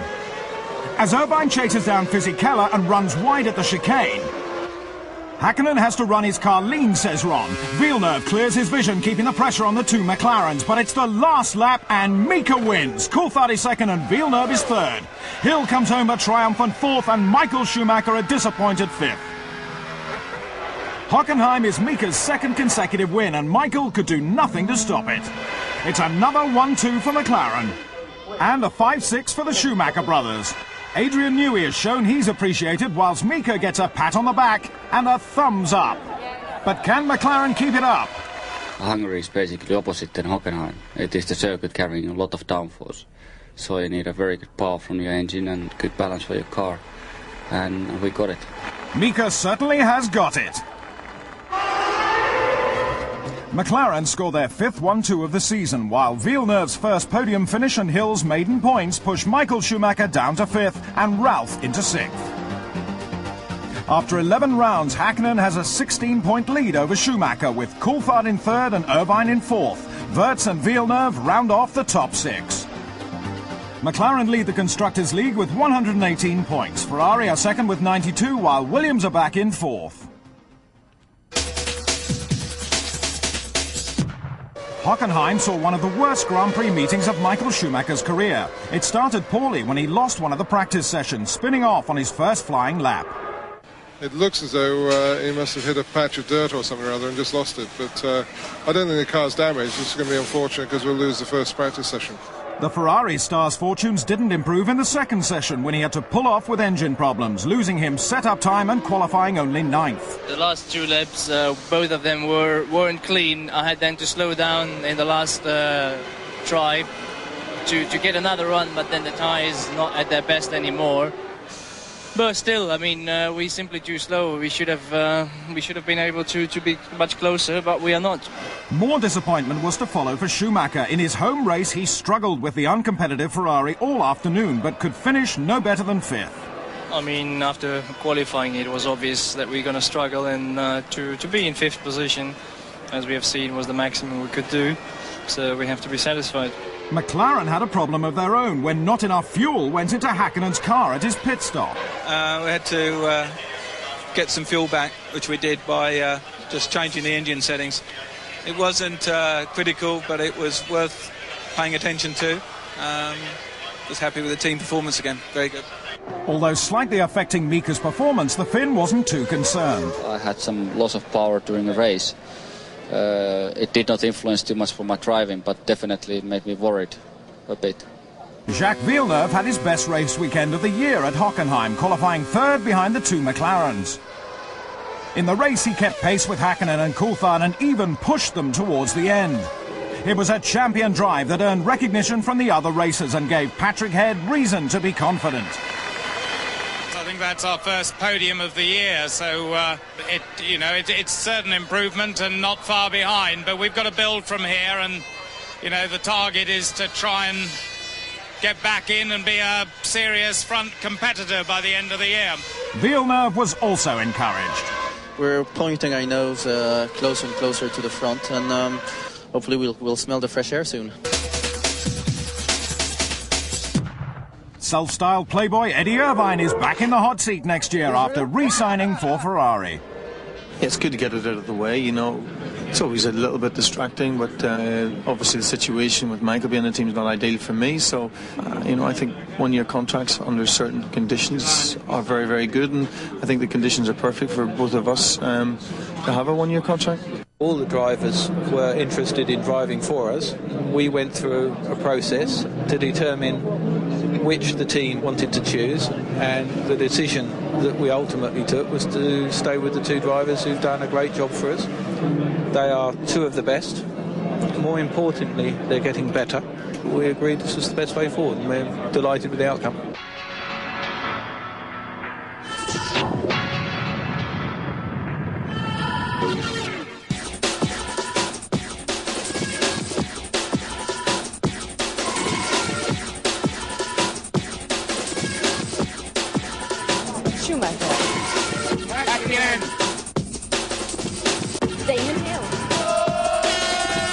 McLaren should walk it. The Hungaroring Budapest for the Hungarian Grand Prix. 3/4 of the way through the season now, and Mika Häkkinen starts round 12 with a 16-point lead in the title race and pole position. David Coulthard joins his teammate on the front row, whilst Michael Schumacher is half a second off the pole time and starts third. Countdown to the start, and off they blast. Häkkinen is away well. In car with Irvine, Schumacher is laying down the rubber. Down to turn one, and the field filter through. Häkkinen leads, Coulthard is second, Michael Schumacher is third, Irvine is fourth, Hill is fifth, and Villeneuve is sixth. Eddie Irvine is out early in the race with gearbox failure. No such problems for Schumacher, who is pressuring Coulthard for second. Lap 25, and Michael is pitting in for his first stop. DC has a wild moment as he negotiates a corner but manages to collect it. Schumacher's out of the pits but stuck in fourth place behind Villeneuve as Mika Häkkinen leads the Hungarian Grand Prix. Schumacher's passed Villeneuve but now has Coulthard in his way. Catching traffic, I want him in this lap. Pronti, tutti fuori, tutti fuori. Ross Brawn is deciding to try an alternative strategy by bringing his driver in early in an attempt to outsmart McLaren. It's a lightning stop. Ron Dennis is responding by calling Mika in early in a bid to keep track position. The McLaren pit crew are working as quickly as they possibly can, but will it be quick enough? Schumacher's flying down the straight, being willed on. And he's through into first position to the cheers of his team. Mika is now second and David Coulthard is third. It's all gone wrong for Dennis and McLaren, but the crowd are happy. The race is not over yet. Schumacher needs to pit again, but the McLarens can run to the end. Jean Todt is clearing the way with the help of Eddie Jordan and Ralf Schumacher as Michael storms round. Lap 52 and on board with the German. He tries too hard, running wide and losing time, but no damage done.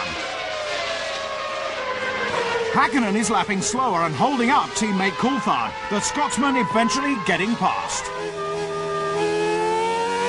Mika has radioed in. He has a serious handling problem with his car. Lap 62 and Schumacher has a 29-second lead as he comes in for his final pit stop. The mechanics are working flat out to get the double world champion out in front of the McLaren. Michael exits the pits in first place with 5 seconds in hand over the chasing David Coulthard. Jacques Villeneuve is now passing the wounded McLaren of Mika. The best place is on the straight. Advice for Hill, who is passing Häkkinen and is now up to fourth. Michael Schumacher is lapping the stricken McLaren and goes on to take the checkered flag and his 5th win of the year. Joy at Ferrari. David Coulthard comes home second. An astounding win for the Ferrari ace.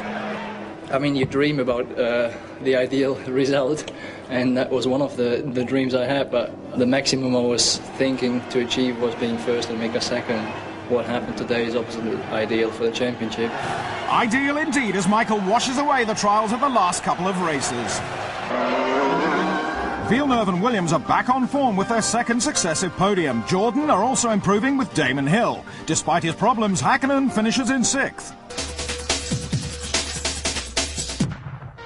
The outcome of the Hungarian Grand Prix could prove crucial at the end of the year. Mika Häkkinen was the fastest driver on the circuit all weekend, until a mysterious handling problem developed in his McLaren.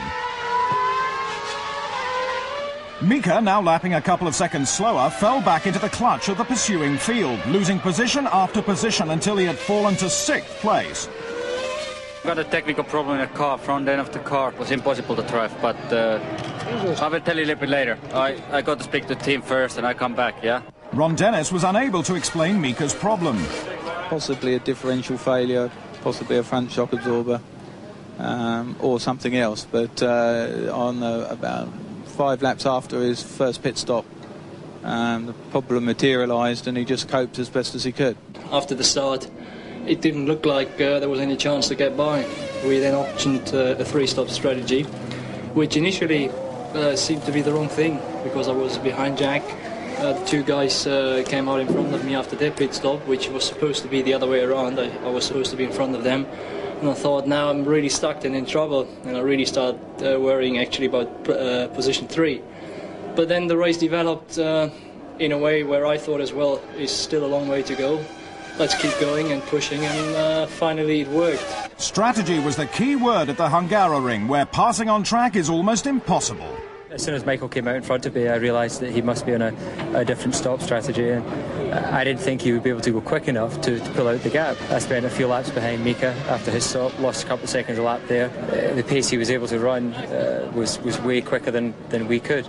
And I was just up against the brick wall, couldn't go any quicker, and that's where he was managed to pull out 25 seconds. Strategy matched raw speed. At one stage I was first where I didn't know I was first, and that was the reason why I went off, because I was pushing so hard to keep actually in contact that I then had a little off, which still meant I was able to pull enough gap after the last pit stop, coming out in front of Damon with 5-second lead, and that was it.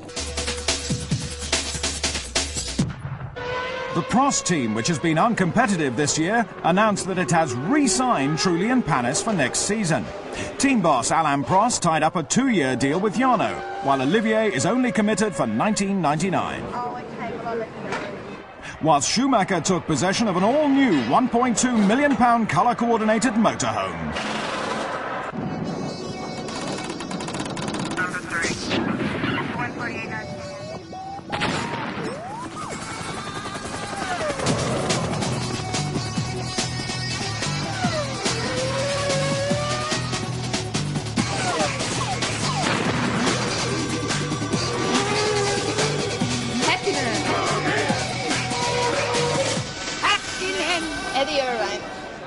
Belgium and the Spa-Francorchamps circuit for round 13.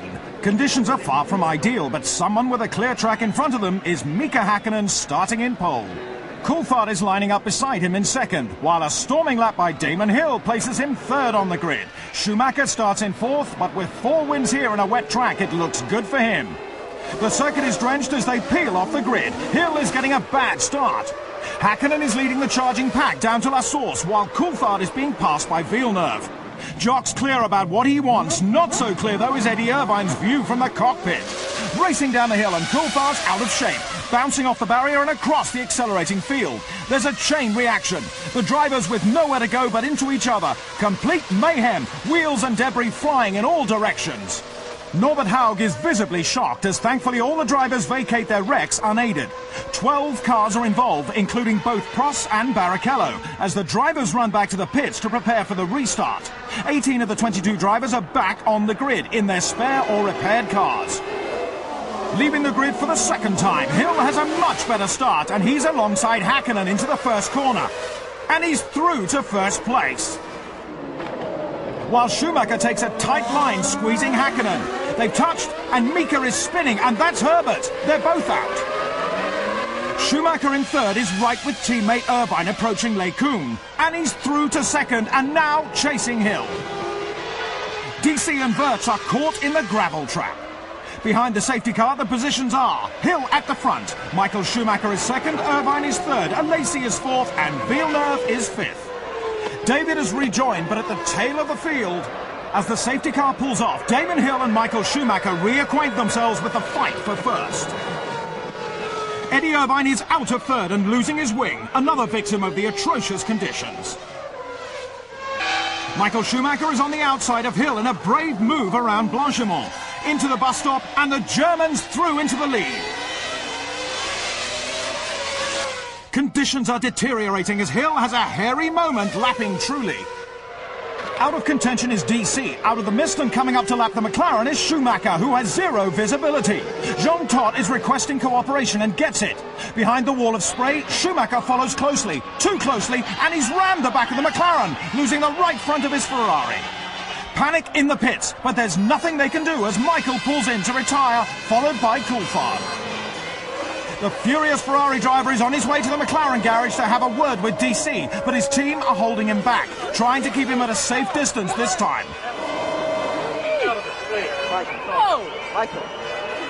Meanwhile, Hill, who is now leading, is finding the track a trifle slippery. Eddie Jordan contemplates his first win. Even though several laps down, McLaren are sending Coulthard back out. The attrition rate rises as Fisichella climbs out of his stricken Benetton. The replay shows the Italian slamming violently into the rear of Nakano. Then, helpless to stop, he slides towards the pit lane entrance.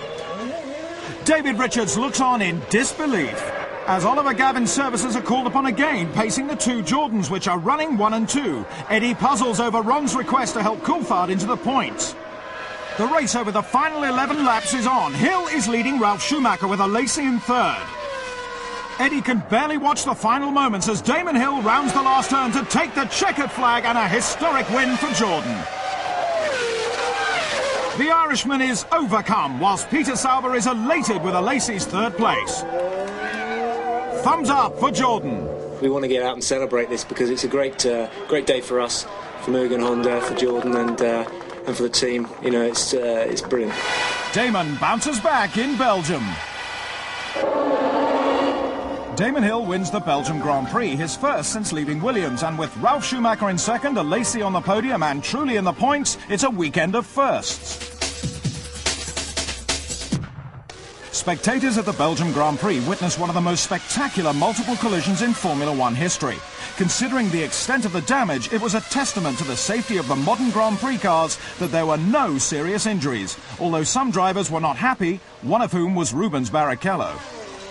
Somebody hit me from behind, then I hit another one in front, then I start spinning around and hit it, and it's just a nightmare because on these conditions we've learned in the past that we need the pace car to start. Salo was another involved. First thing I saw, I had a Ferrari sideways right in front of me, and I was already up to fifth gear, and there's nothing I could do. I just hit him straight on the side, and as soon as I hit him, somebody hit me from behind as well, and it was just big chaos everywhere. Eddie Irvine received attention to his knee, but was able to take the restart, as was David Coulthard, whose out-of-control McLaren began the chain reaction. There was controversy at Spa when Michael Schumacher accused David Coulthard of deliberately trying to take him out of the race. The incident began when Jean Todt asked for Ron Dennis's cooperation when Schumacher was coming around to lap DC. Well, David got the order to let Schumacher pass. David slowed down a little bit, went to the right, and Michael just hit him. With such a heavy impact, it looked as though both drivers were finished for the day, but David managed to get back out. Damon Hill is back to his winning ways. I got lucky on the first start, but I made a beautiful second start, and once I was away, I was looking good. Damon Hill into first place, but it wasn't long before Schumacher was past and opening up a lead. Until that was, he hit the back of the McLaren. I heard he was out of the race, so you don't have time to get too emotional about things. It's just a it's a very responsible position when you're in the lead. So I focused on what I needed to do to keep the lead. But there was trouble ahead. Well, it was always going to be quite close when they brought the safety car out. So I knew that Ralph was going to be pushing me all the way. With his lead wiped out, Damon managed to keep Ralph behind him until the end. Well, after the safety car where we were together, we just settled. But we had to keep pushing a little bit because obviously Jean was pushing us. The Belgian Grand Prix was Eddie Jordan's best race by far since entering Formula One. I wanted to make sure that the team finished 1-2, and that was the way we tried very hard to play very fair in this business, and they pushed each other very hard. But 1-2 is something quite remarkable.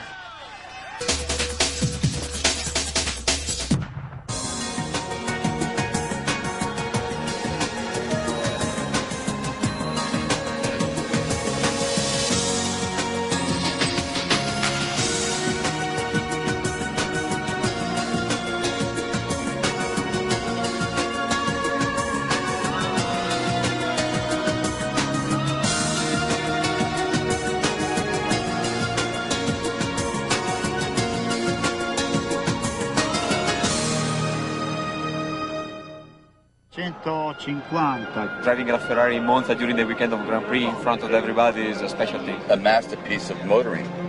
Yeah, it's wonderful to be here at Monza.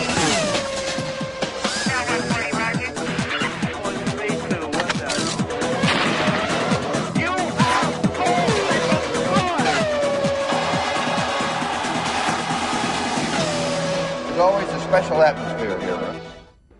Historic Monza is the venue for the Italian Grand Prix, home of the passionate Tifosi and Ferrari, who both have something to celebrate this weekend. Michael Schumacher is on pole for the first time this year, and it's the Italian team's 600th Grand Prix. Jacques Villeneuve lines up beside the German on the grid in second, whilst Mika Hakkinen could only manage third on a drying track. Apprehension mounts as the 22 drivers wait for the signal to go. Mika is off the grid well and is moving to the front. But an appalling start for Schumacher, who is dropping from first to fifth. Racing down to the first chicane, Hakkinen is leading the tightly packed field. Frentzen is taking to the grass, but they're all through safely. Schumacher is recovering, taking a position back from Villeneuve and moves up to fourth.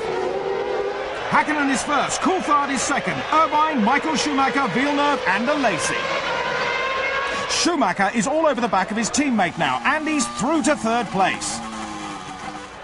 Mika is 4.5 seconds ahead of the Ferrari, but Ron Dennis can see Michael is catching quickly. Coulthard is passing the slowing Mika, whilst Hill is making up places with some daring overtaking. Hakkinen, who is second, is being caught by Schumacher. Nakano is all burnt out, retiring on lap 13. With race leader Coulthard now, and that's his engine expiring. He's pulling off the circuit, leaving a wall of smoke. Hakkinen is blind as he navigates his way through. And that's allowed Michael Schumacher to close right up on the fin, pressuring Mika to take a tight line into the corner, and the German has the speed as they come out of the turn. And he's through to lead the Italian Grand Prix to the delight of the Tifosi.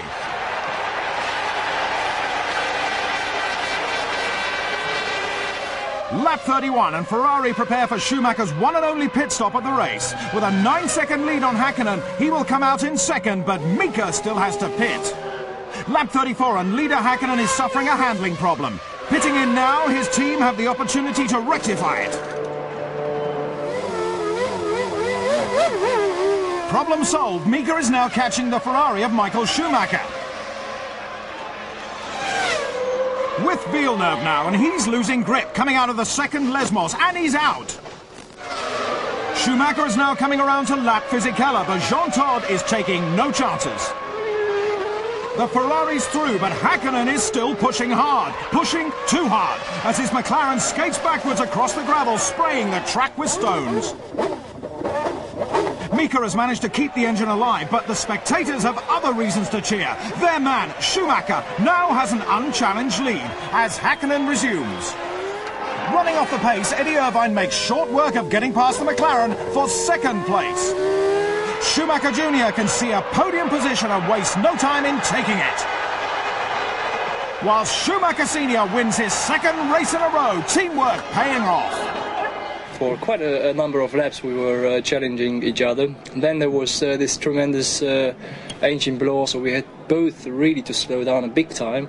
He then lost it into the chicane, so I could out-accelerate him after the chicane into the first Lesmo, and that decided the race for me. The lines are drawn. The championship is going down to the wire.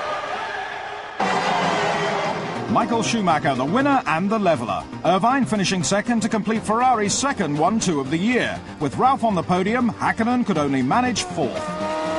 It's a dead heat at the top of the Drivers' Championship, with Häkkinen and Schumacher both on 80 points. Coulthard in third has the advantage in the Brits race. Ferrari in second are now only 10 points shy of McLaren in the constructors' standings, while only 2 points separate the race for third between Williams, Benetton and Jordan. After beating Michael Schumacher off the grid, Mika Häkkinen managed to keep the Ferrari driver at bay in the early stages. But it wasn't long before the German was right behind Mika, hounding him for second position. However, David Coulthard's Mercedes blew just ahead of the sparring pair, creating a smokescreen. Michael Schumacher explains. Made it impossible to see through the corner, and you didn't know where is the car, so we had both really to slow down a big time. Mika actually went onto the grass. With Schumacher right on his tail, Häkkinen protected his line, which resulted in a slow exit speed out of the chicane. Michael had the momentum and was able to get past before the next corner. Häkkinen began to drop back, and it transpired that all was not well with his McLaren. Had some sort of braking problem. Not sure what at this stage, but obviously enough to cause him to spin. Indeed, spun, and it was quite a horrendous spin too. After that, it was still 7 or 8 laps to go. I had to try without brakes, obviously. I have a certain opportunity to brake the car a little bit by brakes, but I thought if I use them more, they're going to explode completely, like happened to me many years ago. So I don't want to experience that again. Australia, 1994. Mika's brakes failed on his McLaren, and although he emerged unscathed, it was an experience he won't forget. So I have to brake with the gears all the time, and it was just a not pleasant moment with driving the Formula 1 car without brakes. Even without the use of his brakes, Mika still managed to bring his McLaren home in 4th place, which means the prospect of an exhilarating finale. Last time I think I said it's going to be exciting to end the season. I think it's definitely getting now exciting. Johnny Herbert had a torrid weekend when he spun off on lap 13 through no fault of his own. When I spun, I had a problem with, I found some pliers. They're actually laying inside the car. Unhappy at Sauber, Johnny is looking forward to driving for Jackie Stewart next season. Also announced this week was the signing of Champ Cars champion Alex Zanardi by Williams for 1999. The Italian drove for Lotus before moving to the US-based series, where he has been very successful. Joining Zanardi at Williams next season is Ralf Schumacher, who was exchanged by Jordan for Heinz-Harald Frentzen. Eddie and Heinz-Harald are old acquaintances. He drove here for us in 1990 in Formula 3000. We've known him for a long time, and we're very pleased that he's back with us. T-minus 10.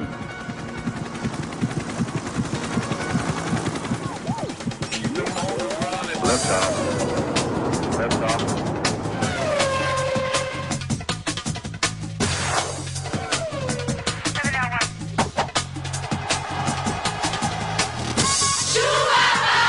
I'm from Michael Schumacher. Michael.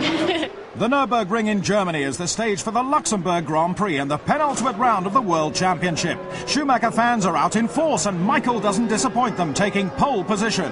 With Eddie Irvine alongside him, Mika Häkkinen has been pushed down to third on the grid. Michael Schumacher, equal points leader, knows he needs to make a good start. This could be his last chance as they leave the grid. Eddie Irvine's made a tremendous start and is inching ahead of Schumacher as they approach turn 1. Ferrari first and second with the 2 McLarens behind. Not what Mercedes' Norbert Haug wanted to see. Fireworks in Germany as the field make their way around Dunlop Care. In car with Schumacher as Irvine loses it over the curbs. Michael has the speed and he goes through with the team's approval.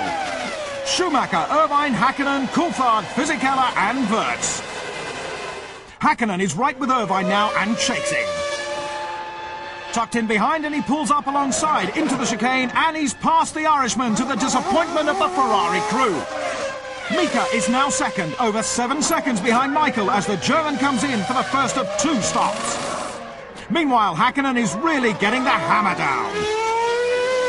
Schumacher's back out in traffic and is not helped by Verstappen. Ron Dennis waits for the Finn, who is now in for his stop. His well-drilled pit crew's set to work. Adrian Newey knows it's crucial if they are to get out in front of Michael Schumacher, who is on the pit straight. Jean Todt looks on as Häkkinen exits the pits, and he's out in front of the German. Both are on the limit, charging through the turn. Ferrari are outmaneuvered. Further down the field, there's wheel-to-wheel action with Heinz-Harald Frentzen, Fisichella and Wirtz vying for position. Mika Häkkinen is still leading, but he has Michael Schumacher stuck to his tail. While the battle behind continues, and that's Fisichella running wide and allowing Frentzen through on home soil. Mika's using all the road while Michael needs a little more. Schumacher's in for his second pit stop and doesn't hang around. Back on the circuit, and Mika's in the thick of traffic as Michael puts pedal to metal. Häkkinen's turn now, and he's even quicker. Dennis is quietly confident. The Finn exits the pit lane as Schumacher bears down, and Mika keeps his lead. That's a Jordan off track. It's Ralf Schumacher who rejoins the circuit. The German waves to the crowd as he tours in. His race is over with a terminal problem. Back with Häkkinen, who now has a comfortable lead over Michael Schumacher with just a few laps to run. In car and in first place, Mika Häkkinen is victorious, taking his 7th win of the year. The Finn blowing away Ferrari as Schumacher finishes in second place. We raced here last year, and David and me we were first and second running comfortably, and we failed. This year, I think Mercedes showed they can fix problems and they can be the best. And today they showed that, and I'm glad it happened here. Really good job. No problems for Mika with 1 race to go. Mika's win gives him a vital 4-point advantage over Michael Schumacher going into the final round. With their teammates 3rd and 4th, Frentzen and Fisichella complete the top 6. Mika Häkkinen drove one of the best races of his career to win at the Nürburgring. Certainly makes my situation a little bit different than it was a couple hours ago. To winning this Grand Prix, it obviously gives us advantage for the championship. And it just gives more motivation for the team to prepare the car even better for the next Grand Prix. Mika was helped by his McLaren having the edge on Ferrari. We're going to test quite a lot. We will have a heavy program, as I guess everyone will have, those guys and ourselves. So it's going to be another race within the next 4 weeks to see who wins that for Suzuka. The break between the end of the Luxembourg Grand Prix and the Japanese Grand Prix will be anything but a break for the 2 championship contender teams. Both Ferrari and McLaren have heavy testing schedules planned in their bid to ensure that they have the most competitive car when they arrive in Suzuka. Although Ferrari, with their private test track, are spending about double the time McLaren are. It's painstaking work for the mechanics who have to check and test every component for reliability and efficiency. But how do the drivers feel the hard work has been going? We are here today testing and trying to improve the car even more before we go to last Grand Prix. And I believe we have done again some progress to the car, so I'm looking forward extremely. Coulthard's job is to help his teammate win the championship. Doing some tyre comparisons and just generally trying to work on some small developments for Suzuka. While Ferrari are looking for something special. I don't believe there's anything that he can see that he hasn't already seen. It's the same car we've had since Melbourne. Michael eyes up the opposition. The psychological battle is as important as the technical one. I think that Mika has the advantage, and I don't think anyone could begrudge him the championship. I think he deserves it. He's driven very well this year. He's had reliability, and he should win it. It's 19 years since Ferrari last won the title, and no expense has been spared so as not to disappoint their patient and loyal fans. With the pressure on, Michael Schumacher is relaxed and calm, but is Mika even cooler?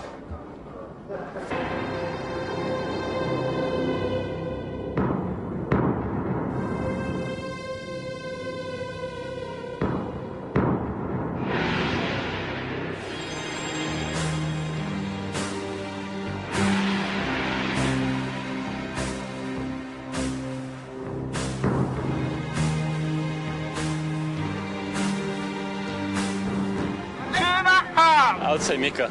It's obvious, me. Okay. Schumacher! You are champion. Schumacher. Häkkinen! Well, I can tell you, Mika's the coolest person in the team at the moment. I'm in awe of his self-control. That's what is the intention to target, to come here like a normal race, but obviously it's not. But now it's a very important race weekend, so many things may happen. We needed to find a second anyway. We have found here and there some time. Whether it's enough, we will see. With the build-up over, it's time for business. The Japanese Grand Prix at Suzuka is the venue for the final and deciding round of the FIA 1998 Formula One World Championship. A truly international series as the contenders shake on a fair race. Mika Häkkinen starts behind this man, Michael Schumacher. The drivers are lined up on the grid and Mika is eager to get away, but the start is aborted. The team's nerves are on a knife edge as the pit crews prepare the cars for the restart. Truly as the offender, he'll start at the back. And that's Michael Schumacher. There's a problem. He stalled his engine. Norbert Haug checks the procedure. Schumacher can't believe it. He knows the consequences, as does Ferrari boss Luca Di Montezemolo. There are mixed emotions as the drivers wait for the restart. The track marshal stands in front of Michael Schumacher's car as the grid leaves for their second formation lap. The Ferrari driver will have to wait before joining the back, where he will start the Japanese Grand Prix. Under starter's orders, and Mika Häkkinen takes the initiative, blasting off the grid. In car with Coulthard as Eddie Irvine and Heinz-Harald Frentzen get past. Häkkinen leads the field around the first curve as Schumacher charges from the back. Race order: Mika Häkkinen, Eddie Irvine, Heinz-Harald Frentzen, David Coulthard, Jacques Villeneuve and Damon Hill. And that's Schumacher on the attack, taking position after position off his fellow racers. Jean Todt keeps an eye on his progress as Michael passes his brother Ralph for 7th on lap 4. The going will be slow from here though, with the pack fighting their own race. Mika's still out in front and pulling away, as Schumacher has trouble passing his old adversary Damon Hill, who is fighting with Villeneuve. Damon's in for his pit stop as teammate Ralph pulls out of the race with a blown engine on Mugen's doorstep. Michael's now up to 6th and is pressuring Villeneuve for 5th place. He's got the speed out of the corner and passes with ease. Lap 17 and Häkkinen's in for his first stop. It'll have to be a quick one to get out in front of Irvine. And it is! The Finn is rejoining the circuit in front of the Irishman and retains his first place. The pit crew doing what they needed to. Schumacher is pushing, setting fastest laps. That mistake shouldn't cost him too much time. Back with Häkkinen, who's cruising at the front. Tuero's leaving his braking late, and into Takagi, throwing debris in all directions. In car with Michael as he passes the expensive Rex and onto the pit straight where his team wait anxiously. Schumacher's right behind Irvine now, and that's his tyre exploding. Surely his race is over. McLaren can't believe it as Michael Schumacher pulls off the circuit and onto the grass. Ferrari can't hide their feelings, neither can McLaren. Michael's 1998 championship is over. But the race isn't. Mika's still charging. Tyres smoking as 5th place Hill chases Frentzen for 4th with Villeneuve just behind. Number 1 driver Mika Häkkinen comes round to win the Japanese Grand Prix and the Drivers' World Championship in style, with Irvine bringing the lone Ferrari home in 2nd. But they're still racing for 4th position as Damon dives down the inside of Frentzen's Williams at the last corner of the race, putting one over on his 1999 teammate to give the Jordan team 4th place in the Constructors' title. Häkkinen fans are ecstatic, as is his wife Eija. I don't know where to start to tell my feelings. Since starting Formula 1 91, it has been a fight every year.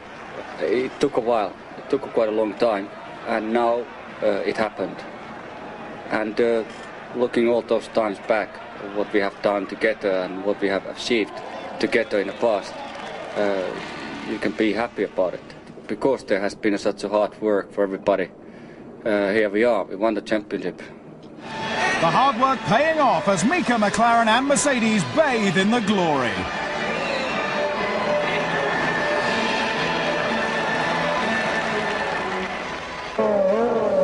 Mika takes his 8th win of the season with Irvine in second, chasing him all the way. Coulthard is third, and with Hill fourth, the two Williams drivers finish in the top 6.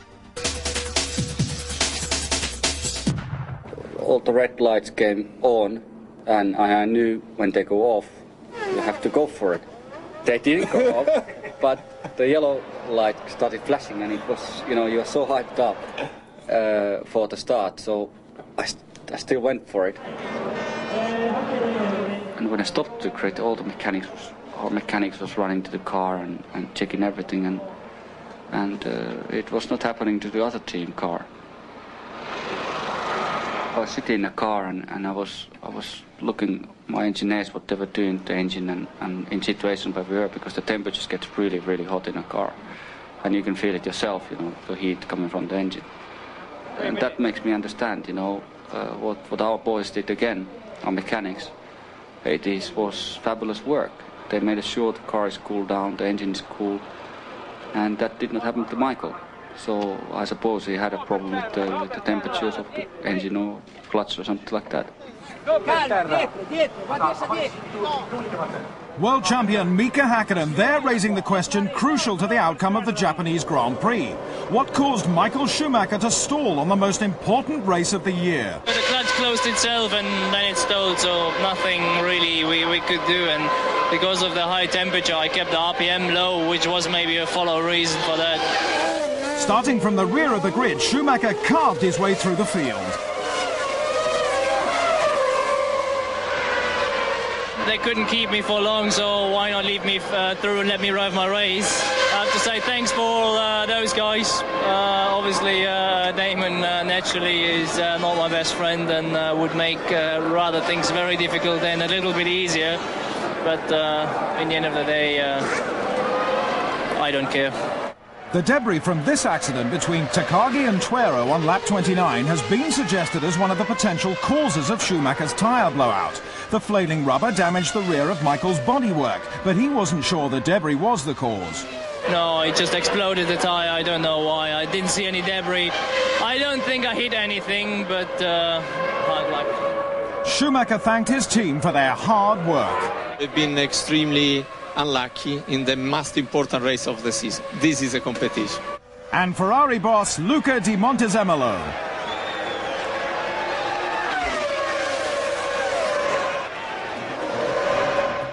The final driver standing shows that Mika Häkkinen beat season-long rival Michael Schumacher by 14 points to win the championship. Coulthard beat Irvine to third, while 1997 champion Villeneuve could only manage fifth, 1 point ahead of Hill in sixth. Frentzen and Wirtz have 17 points each and finish 7th and 8th, while Fisichella and Ralf Schumacher round off the top 10 drivers. A poor season for Johnny Herbert, winning only 1 point and finishing the year 15th. In the Constructors' Championship, McLaren Mercedes take the honours, their first in 7 years, while second-place Ferrari scored the most points in the history of the sport without winning the title. Bridgestone are the tyre champions, Williams are third, Jordan fourth, their highest ever finish, Benetton fifth and Sauber sixth. Formula One says goodbye to Tyrrell and Goodyear. It's enabled me to earn my living in a business which I enjoy. Important of all, he won the race. It was like a cash register going on in his head.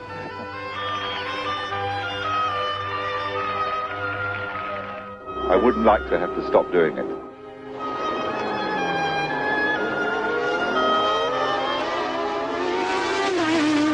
in there as well. Well done.